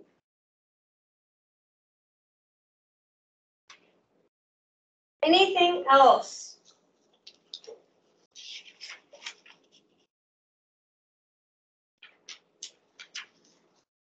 Don't have anything else. I guess we have about 10 minutes. You can go take a break if you don't know, right out here on the other side of the hallway or restrooms. There's vending machines downstairs if you need anything to snack on or drink.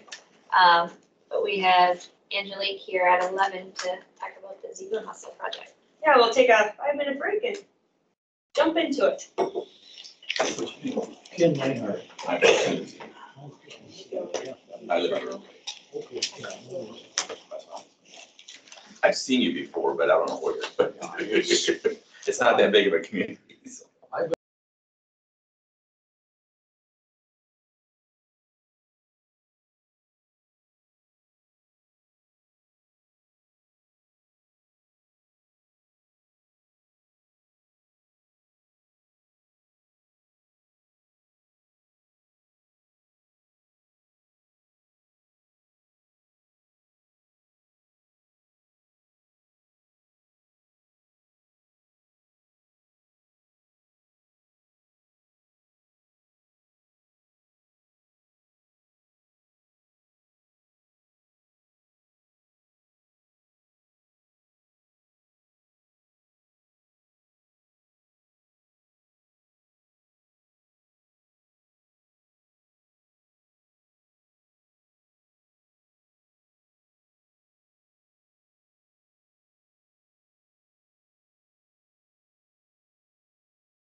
All right, we'll get Angelique's presentation going here.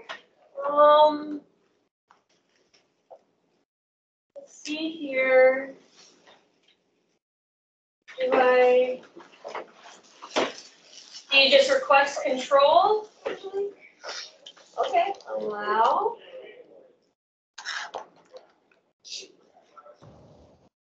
Hi. Oh, did hear you, but you cut out. Okay. Oh, there you go. I'll move the mic a little. So now it's just sharing hers. How many people do you have online? About 15. We're down to like 10 now. Do you ever do a head count to see which lakes are being represented? Yeah, we're marking that down. Oh. No. We'll see who gets the grant next Yeah. year. That's what I mean. Does attendance help? Did you invite me to your association picnic this year or not? That's a good one. Very good. You guys don't know your lead score. Oh, yeah. So sandy. Yeah. Did you get a free dinner at such and such with walleye? Yeah. Oh, really? Make you hungry. I've only got one walleye dinner this year. I Oh. guess I might be really good at that lake association next year. We need to get you on the list. Okay, I have a question. I feel a little silly. I don't often use Teams. How do I share my screen on Teams? So up on the top, there is a little, right next to where you would click the leave button, there's a square box with an arrow. You see that? I do not. Looks like a television screen. I see open share tray. Maybe that's it. Is share tray? Hmm. There you go. We see your screen. Can you see the presentation? Yes. Okay, that must work. Yeah, the university uses Zoom, and I have used Teams, but only on a handful of occasions. So thanks for bearing with me. Sorry to get a little closer to the I'm gonna turn the microphone. volume up here a little bit, hopefully. And then so, we have Angelique. I'm sorry if I pronounced your name wrong. Dogberg. And so, this summer I was fortunate to go out.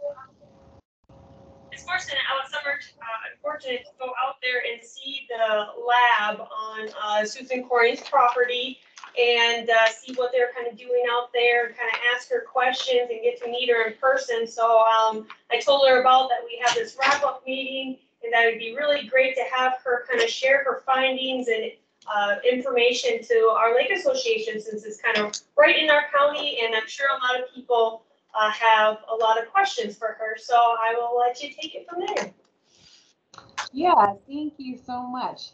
I'm sorry I can't be there in person. Presentations in person are, I don't know, just a little more fun, but I'm happy to be joining remotely.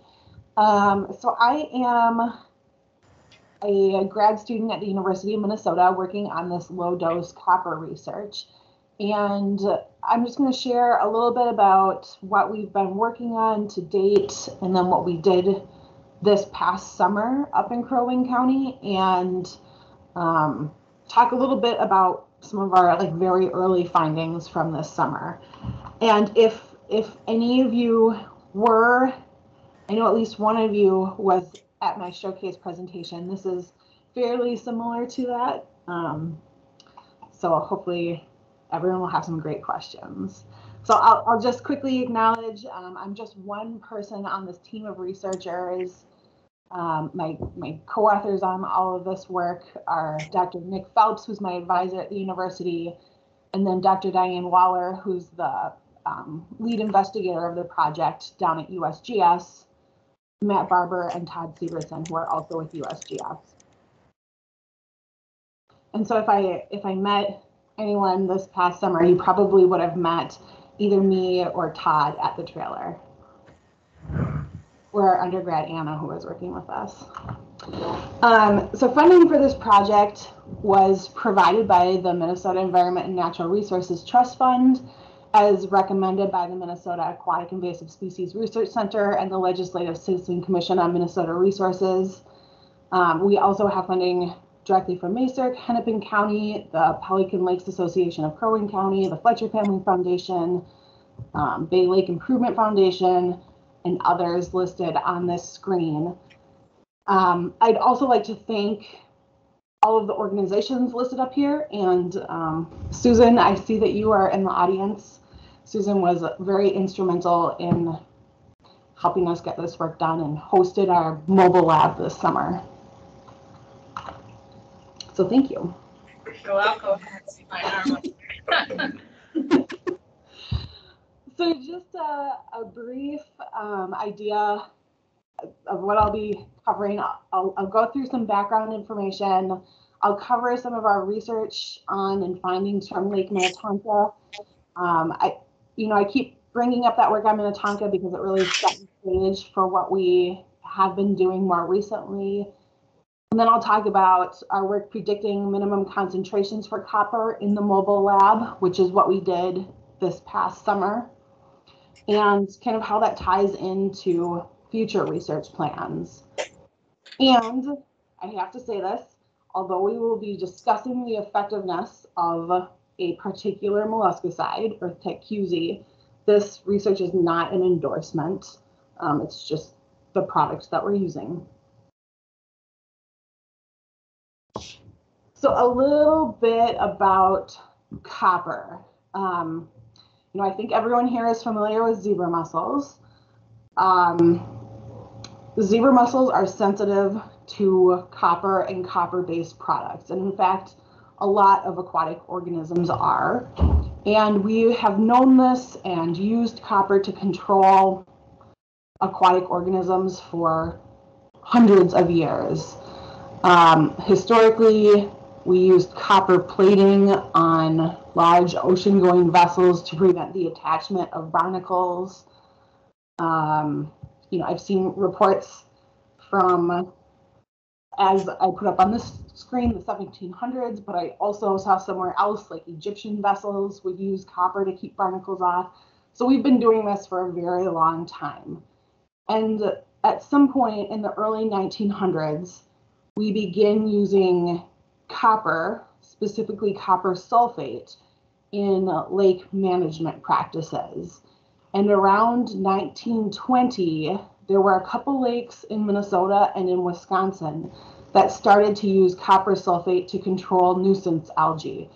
And what it looked like back then was dragging big burlap sacks of copper sulfate crystals behind these boats, and essentially just bringing the sacks throughout and across the lake, which essentially is kind of what we do today with lake management. We've just refined our equipment a little bit. Moving forward, we know that it controls nuisance algae really well. We start to see copper use expand to include applications as a herbicide, a molluscicide, use in macroinvertebrate control. And then within like the past 20 to 30 years, we see its use in aquatic invasive species management really start to take off. And today, we use copper to control zebra mussels, quagga mussels, faucet snails, invasive plants, and still nuisance algae.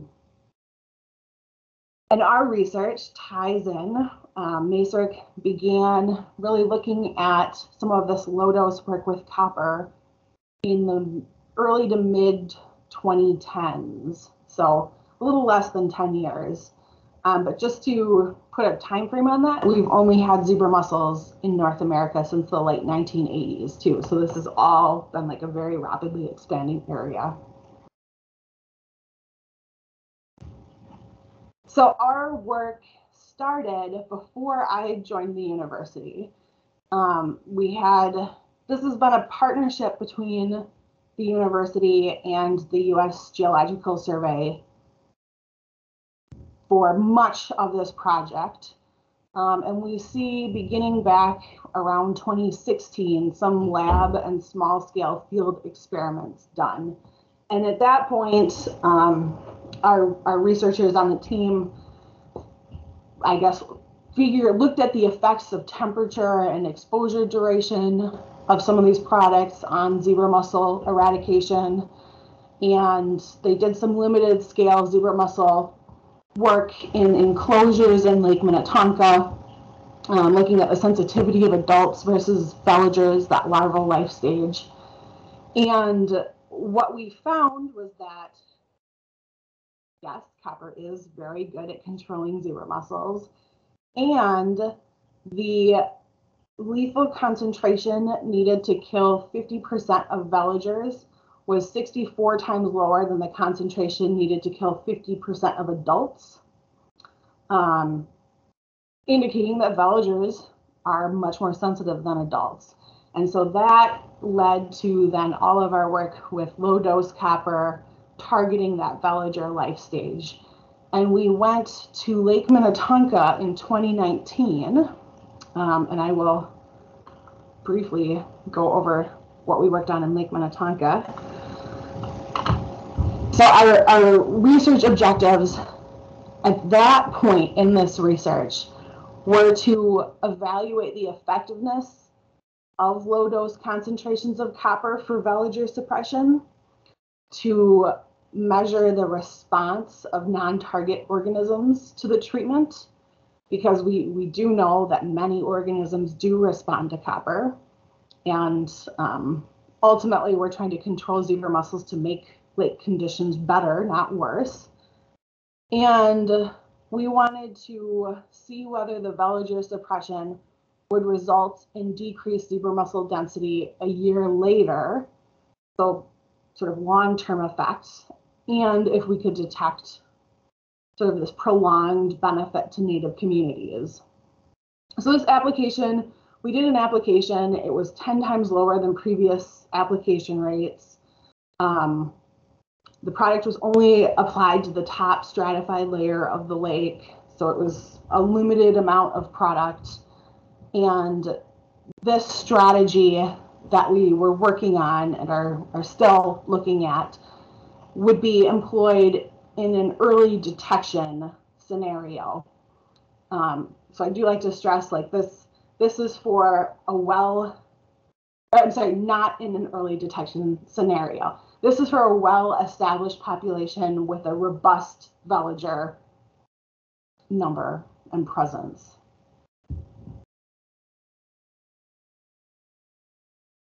So well-established populations, not early detection. Sorry about that confusion. So we went out to Lake Minnetonka. We tested one bay with this product, and we compared it to a bay that we didn't do anything in. To give you an idea of like what this looked like, essentially we haven't moved that far from a boat with a burlap sack, but we do have much better equipment these days. So we were able to, we take the water up onto the boat, mix it with the product, and then inject it back in through these hoses on the front of the boat. We did this over 10 days. We tried this low concentration. We looked at plankton, benthic invertebrates. We monitored water quality and chemistry changes. We looked at some caged fish and mussels. And what we found was that treatment reduced zebra mussel veliger density, settlement, and the percentage of live adults. So in essence, we did what we set out to do. And here I just put one example, a part of our results up here. We're looking at zebra mussel settlement on settlement plates. And I've put the control bay where we did nothing, no management, in dark blue, and the treatment bay in red. And you can see we did the treatment just before in midsummer. And so all of these results are post-treatment. But you can definitely tell, like, the treated bay has greatly reduced veliger numbers. a greatly reduced settlement. And we do have villager numbers that show the same trends there. So, oops. So we know that low-dose copper in an in-lake scenario is very effective at reducing zebra mussel populations. Like I mentioned, we also looked at some non-target organisms, and what we saw there was that those impacts varied, but overall and in the long run were fairly minimal. So we saw relative zooplankton mean density reduced immediately following treatment, but then there was some recovery after 2 weeks. And we saw, like, by the next year in 2020, essentially full recovery. We saw chlorophyll A concentration increased immediately after treatment, and then it kind of decreased, and then it leveled back off and went to sort of pre-treatment levels, and there was no long-term effect. And we observed some survival and copper residue in the tissues of fathead minnow that indicated a potential sensitivity. So we tested several different fish, and fathead minnows were the only one that showed any possible sensitivity. And so that, it's hard to sort of pick apart if that is related to the treatment or not, but we did make sure to include fathead minnow in our future mobile lab work to see if that trend continued. So this led to, this work on Minnetonka was really informative. I mean, we saw that in an in-lake open water management scenario, we could control zebra mussels, but it did leave us with some questions moving forward.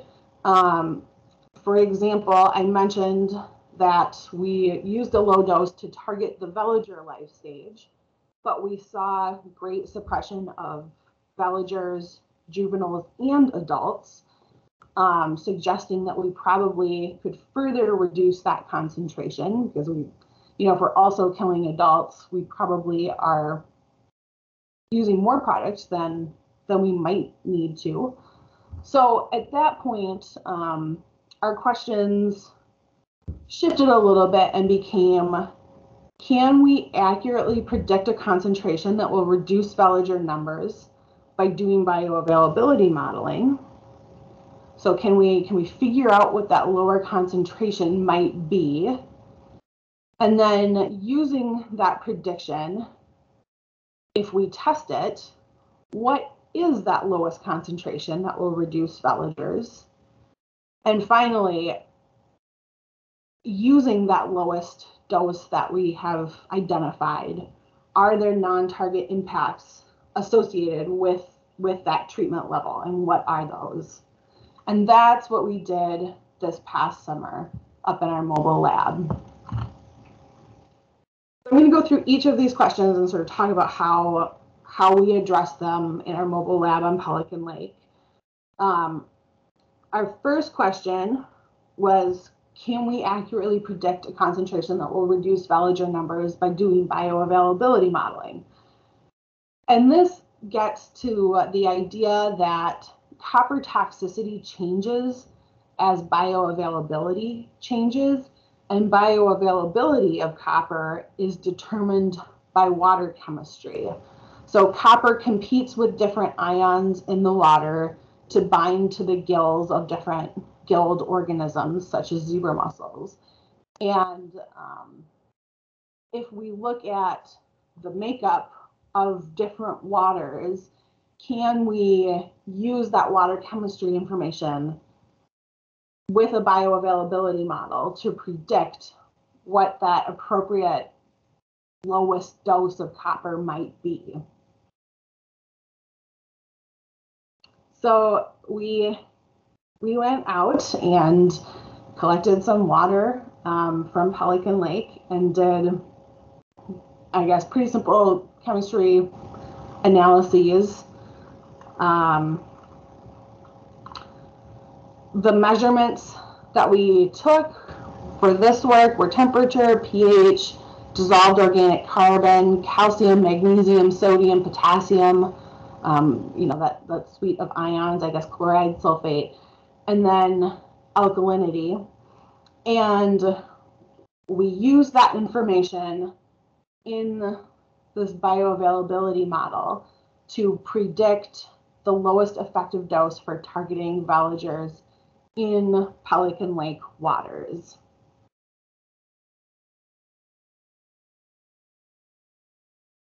So that brings us to our second question. What is that prediction, and did that prediction, like what happened when we tried that prediction?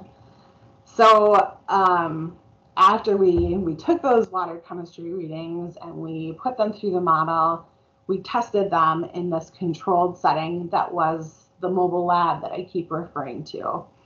And that looked something like this. Unfortunately, this photo is not from Pelican Lake. I'll just be very upfront about that, but it's a great example of how the mobile lab can be positioned very close to the lake. And I think you can even see there's an intake hose that goes here. So we were able to bring water from the lake directly into this mobile lab and test in these different aquaria what these concentrations did. So we tested our estimated minimum dose and then a slightly higher and a slightly lower concentration. And the three that we used in the end were 10 parts per billion of copper, 25 parts per billion of copper, and 40 parts per billion of copper. And I think I have a photo of what it looks like in the inside of the trailer. But before I show you that, I'm going to talk a little bit about our third question then, which is, so when we have those three concentrations, and we're applying these different tanks with Pelican Lake water, what are there non-target impacts, and what are those for these concentrations? And like I said, our hope is to use a concentration that's low enough that it does affect zebra mussels, but it avoids impacting most species. It seems like zebra mussels are more sensitive than many other organisms, but this is something we need to actively research and make sure that that's the case. So that's why we're going to this work. So the non-target organisms that we worked with were fathead minnow, bluegill, largemouth bass, daphnia, which are a small, they're called water flea. They're very small, but they're a large zooplankton species.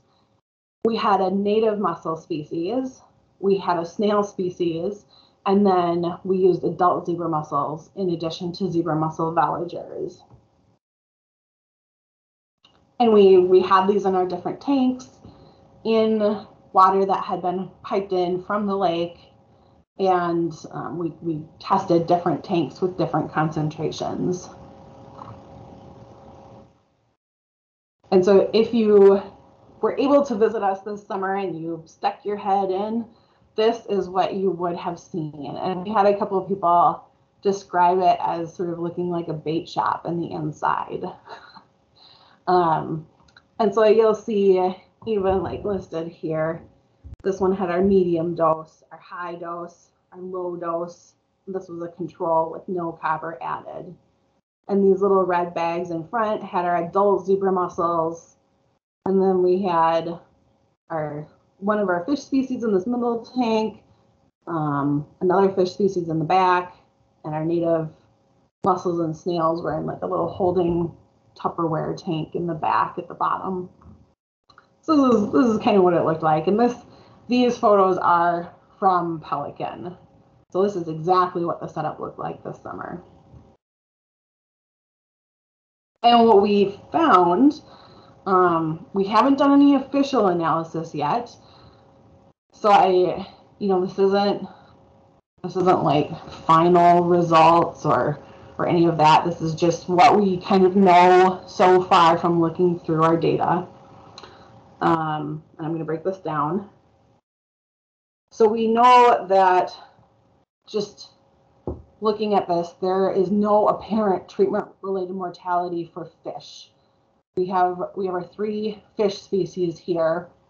Also, I guess just quickly say we tried to do some work with walleye as well, but the walleye had too much stress from moving up from the fishery in La Crosse to Pelican, and we weren't able to use them in the end for this study, which was unfortunate. We tried, but we have pretty good information for bluegill, fathead minnow, and largemouth bass. And there doesn't appear to be any treatment-related mortality. You will notice that the largemouth bass kind of had poor survival overall compared to the other fish. I mean, I think it's still like pretty good survival, right? Like 70 to 80% are making it. But in general, the largemouth bass were a little bit, they were pretty stressed out from transfer as well. A lot of them are emaciated.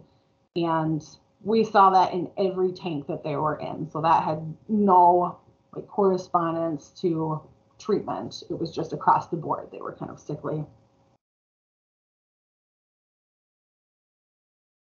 For our invertebrates, we saw that fat mucket mussels seem to do really well. We were concerned. We were doing this treatment targeting zebra mussels, which are another filter, two different, we're looking at an invasive mussel and then a native mussel.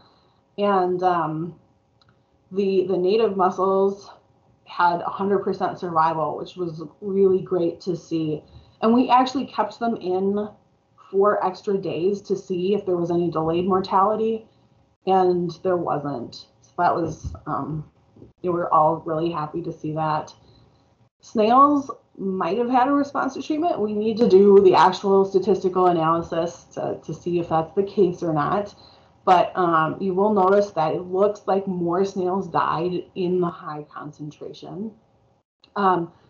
We were hoping to use a native snail species. We collected, so the fish and the mussels were brought up from La Crosse. They were reared down there. The snails and the zebra mussels we collected from Pelican Lake, so we used organisms that were already adapted to that water. And unfortunately, we weren't able to find enough native snails, so we used mystery snails. I think they were banded mystery snails. They were all the same, and if I recall correctly, they were all banded mystery snails. So we don't have great information on native snails, but we know how banded mystery snails responded. And then we have results for adult zebra mussels. And we see that they, again, like we haven't done the statistical analysis, they might have had a slight response to treatment. This may or may not be statistically significant, but there is sort of a trend here. And if you think about it, biologically, this makes sense. We selected the product because it has known impacts to zebra mussels. So we do need to do the official analysis, but just looking at it, at least preliminarily, there might be a trend here. And our water flea survival is pretty interesting. It appears to vary with concentration and duration of exposure. Again, a lot of analysis that still needs to happen, but if you look at this figure, we're looking at percent survival, and we went in and counted some of them on day 4, some of them on day 7, some on day 10, and then all of them 4 days post-exposure. And the ones we looked at on day 4, 7, and 10 were like, we never looked at the same ones again. We looked at a subset and then a different subset and then a different subset in each of these different, in like the control, the low, the medium, and the high tanks. And what we see here is that in all of the days, there are none alive in the high concentrations. which is really interesting and good for us to know, and probably something we want to continue looking into and maybe unpack a little bit more. We also see in the medium concentration that there might be this downward trend over time. So survival might be reduced with time. But these, you'll also notice like these error bars, this is one standard deviation, are pretty big. So it's hard to tell if this is like just a trend or something that is significant. Probably something to keep in mind and continue looking into. And then I think, it looks like in every single one, we see a slight increase in the low concentration, which is interesting too, because some of these aquatic organisms do have like micronutrient requirements for things like copper.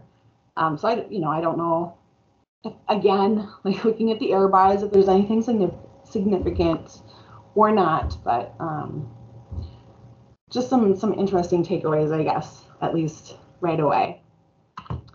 So our final question, I shared what we found for all of our non-target organisms, but what about veligers, this larval life stage that we are specifically targeting?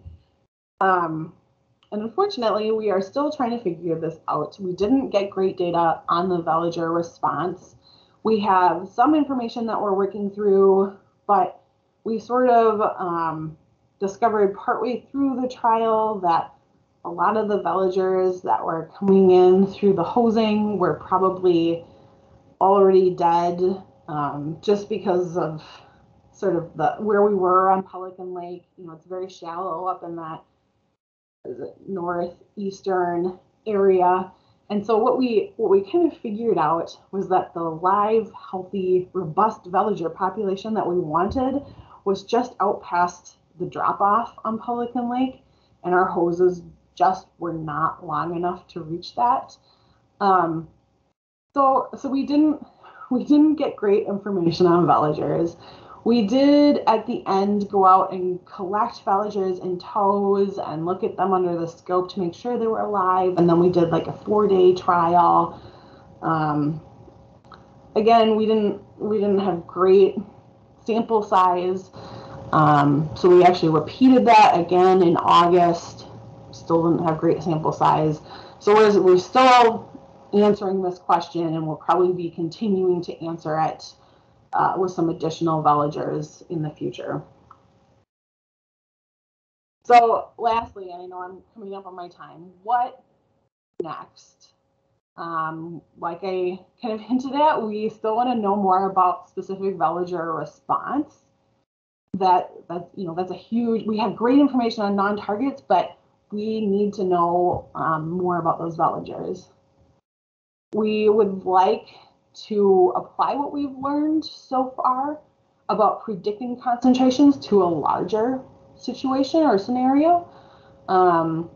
We tested this work in real lake water, but it was in a mobile lab, and open water conditions, whether it be like small enclosures or slightly larger enclosures or an entire bay like Minnetonka, are different. We're interested in testing veligers in different water chemistries, in learning more about the zooplankton and Daphnia response to these concentrations, and in determining how long veligers have to be exposed to a minimum dose, whether it needs to be 10 days or if it can be shorter. So we have a lot to move forward with, and as we begin planning for the 2022 field season, we'll sort of be refining that and figuring out what that means. So just very briefly, in summary, we know that copper has been used in aquatic management for decades, recently for aquatic invasive species control. Results in Minnetonka suggest that copper very effectively reduces zebra mussel veliger density and settlement, and that it's probably possible to further reduce suppression concentration. We know that copper toxicity changes with bioavailability, which changes with water chemistry. And so we can probably do some predictive work that's lake to lake specific, more like, you know, how a doctor prescribes different doses of medication to patients rather than just one size fits all. And our findings from this summer, while they still need further analysis, can hopefully guide future management decisions. With that, I will wrap this up. I know I'm a little over time, so thank you. But if you have questions now or later, my contact is up here. So I'll leave that up for a moment. And just pass it back to you, Nicole. And if there are any questions, I'm happy to take those. Anybody have any questions for? I just looked at the website for MARS. There's a lot of good information on there, so. Yeah, thank you, Angelica.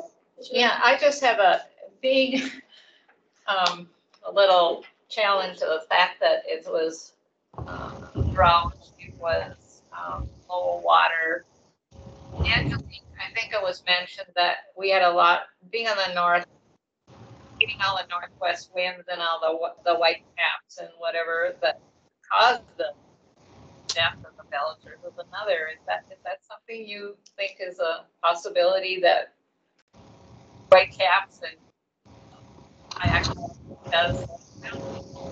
So I suspect that, so by your property, right, it's like, I don't know, how far is it shallow? Like 50 feet, it's pretty shallow. Yeah. And then there's that like 30-foot drop off.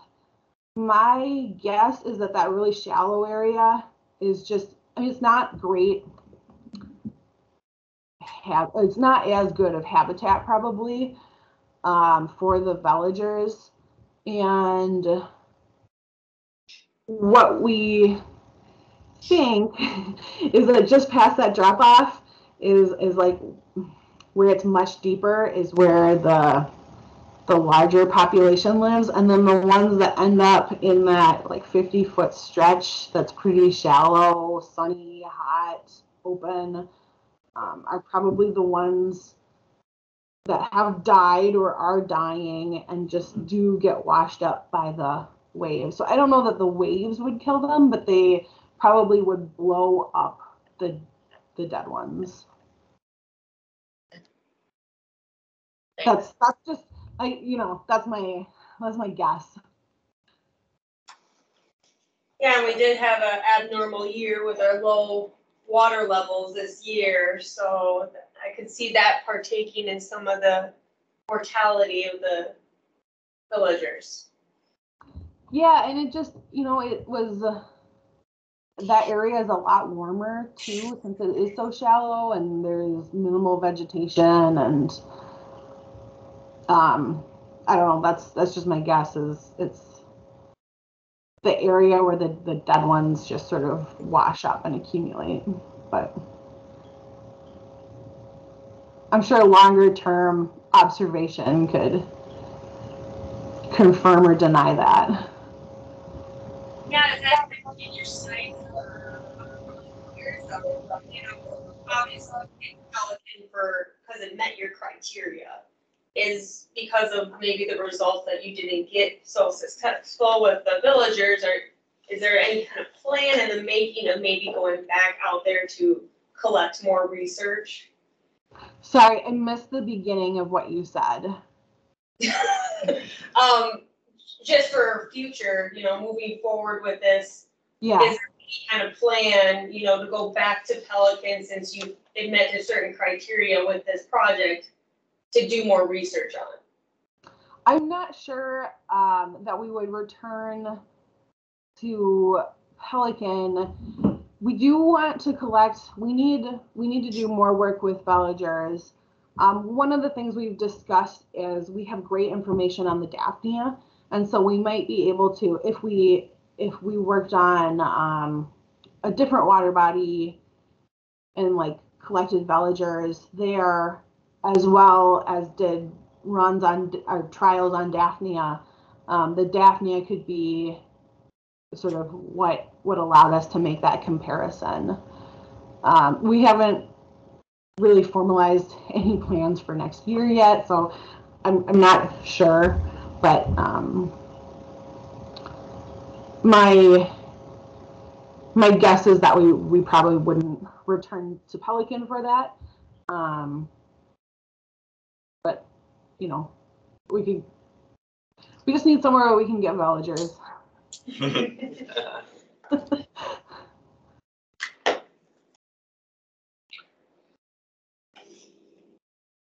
Any other questions for Angelique?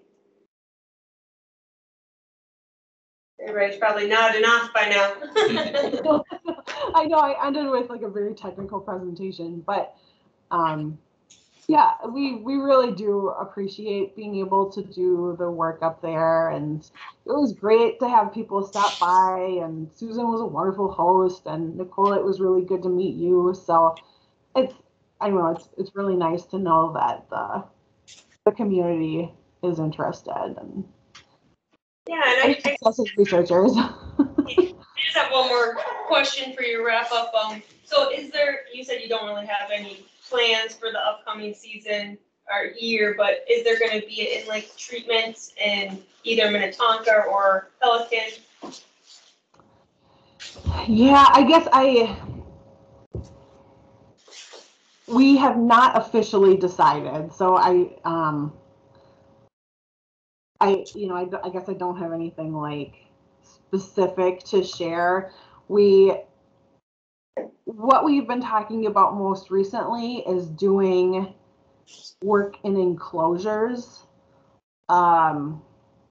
with multiple concentrations, so that we would have villagers are pretty hard to collect and keep alive too. I mean, we're not, I guess we're not trying to keep them alive, but we're also not trying to just kill them. Like we need to make sure it's treatment related, not just capture related. So we've talked about doing work in enclosures. That would probably take place in Minnetonka. It's a lot closer for the crew. A little less, it's really interesting bringing this research to different lakes and trying different things on different lakes. One of the advantages of Minnetonka is there's a lot of zebra mussels. So, and it's pretty well set up with the different bays. It would be, if that's what we do, it would be different areas than we did in 2019. And I'm not, like I said, I'm not sure that is what we'll do, but that's what we've been talking about most recently is enclosures with different concentrations, looking at villagers that hopefully are, aren't just dying from captivity too, which is why the enclosure situation would be nice. And then that would also allow us to get more information on like zooplankton response. We had these cultured reared Daphnia that we used this past summer, but there's a lot more diversity and species out there. So it would also kind of give us an opportunity to work with a zooplankton community, which we did in 2019, but wasn't really possible for doing in a mobile lab. So I don't know. Stay tuned. That's kind of all we've discussed so far. Obviously, this will be changing pretty quickly as fall continues, and I'm sure faster than I expect, approach next summer. Yeah. Well, thank you so much for presenting and being a part of our wrap-up presentation with Crow Wing County. We appreciate your work, and hopefully looking for new exciting research on the horizon. So thank you. I do have one last question. This is Mike Knudsen. Do you have data that shows like our border states in Canada have higher or lower zebra mussel infestation? Oh, I know it's out there. I mean, I don't have it in front of me. It's fine. Yeah. Wisconsin does a really good job of coming out with new maps every year. I think there's, Iowa and the Dakotas just have fewer lakes, so there's a little less information. But there's a lot of lakes on the Dakota-Minnesota border. Yep. Yeah, there are resources out there. I can look into it. Yeah, if you follow up, I can even know it, but yeah, thanks. Yeah, and her contact information, if you want to reach out to her about more of that stuff, she's open for questions. So thank you and appreciate your time. Thank you. Yeah, go like that, right? Yeah. Oh, there's this. Okay. So then we'll go to share.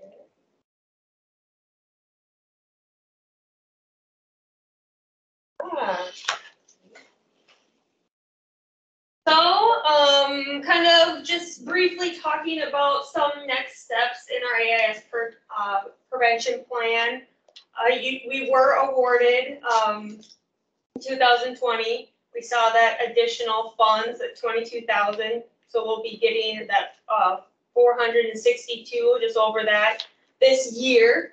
And in October today, we had this presentation, show the lake associations what we have accomplished in 2021, and we really appreciate your feedback on today's presentation.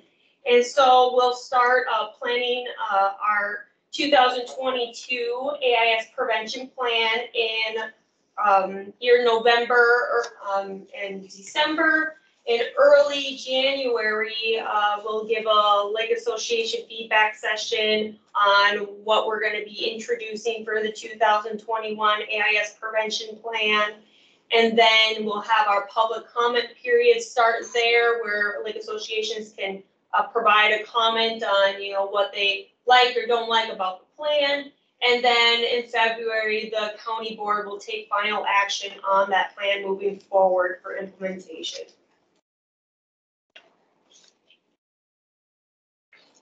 And just an FYI, my goal this year is to have that like 1 month earlier. We'll try to coincide with the regular budgeting process of the county and most of your lake associations as well. Try to move all that up a month.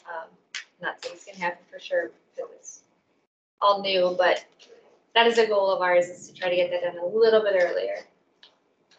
So if you have any final wrap-up questions for us, here's our contact information and your Crow Wing County AIS team. You have me and Jessica on the sides, and then Brett was our lead inspector in the middle of us. And so if you have any questions at all about our presentation or the AIS prevention plan, please feel free to contact us. And I just wanted to give a little bit more data, and maybe some of you have already seen this, on the increase in funds this year. Like Nicole said, it's about a $20,000 increase we'll be getting for 2022. That is because, like she said, she went out and physically looked at all of our trailer or our launches and the parking spaces at our launches, and that's how the funds are allocated, is by our percentage of the state's overall parking spaces. What percentage are we of that is how we get our funding. Our number of trailer parking spaces was increased by 81 for this year, and trailer launches was only increased by 2. So we haven't had many new launches, but getting those parking spaces, the count of those updated is what greatly increased our funding. And then just a few things, like we have a lot of ideas. I'm not going to share every single idea we have for improvement, but just some things that after talking with some of you, some of the lake associations, some of the inspectors, some things we really want to look into for next year is obviously that reclaim mat. We'll talk with you guys to see if that's a possibility as well.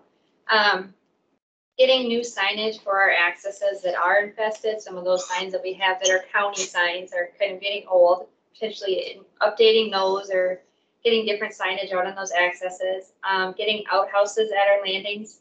Yes. That don't have them, working with either lake associations or DNR, cost sharing, something like that, to get them out on those accesses for those people.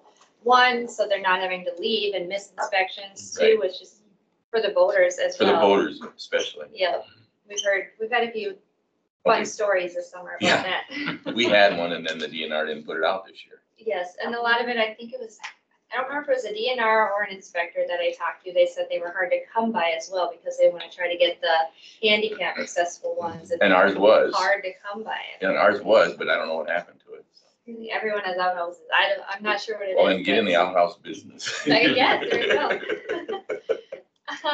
This came from an inspector. I don't know if Cass maybe has them, but they said other inspectors have like a stop sign that they post, or it's there like telling that boater to stop at the access instead of just going in. Maybe it would stop some boaters from just flying by the inspector. So that's a potential thing we're looking at. And then also, as we talked a little bit about starry stonewort, looking at our funding, seeing where we at, can we possibly start setting aside a so-called savings account of some sort to help to eradicate that if it were to ever come here, or to prevent it, some kind of prevention, just being aware that it's in the Mississippi and areas, so knowing that, so just being aware of that and planning for the potential of that being a problem in our area, along with a bunch of other things, but I'm gonna highlight that. I don't want to forget this because I was thinking about it earlier.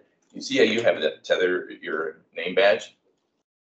Make up something that says, do you know where your drain plug is? So that would be maybe an inexpensive handout. Okay. And then on the back saying, remember, no drain, your drain plug has to be uninstalled when transporting. Just something simple like that, but a catchy thing. I mean, don't have to use my idea, but or my specific, but something that catches their idea. And it's something that they can hang in their truck or their car or whatever, or on the boat even.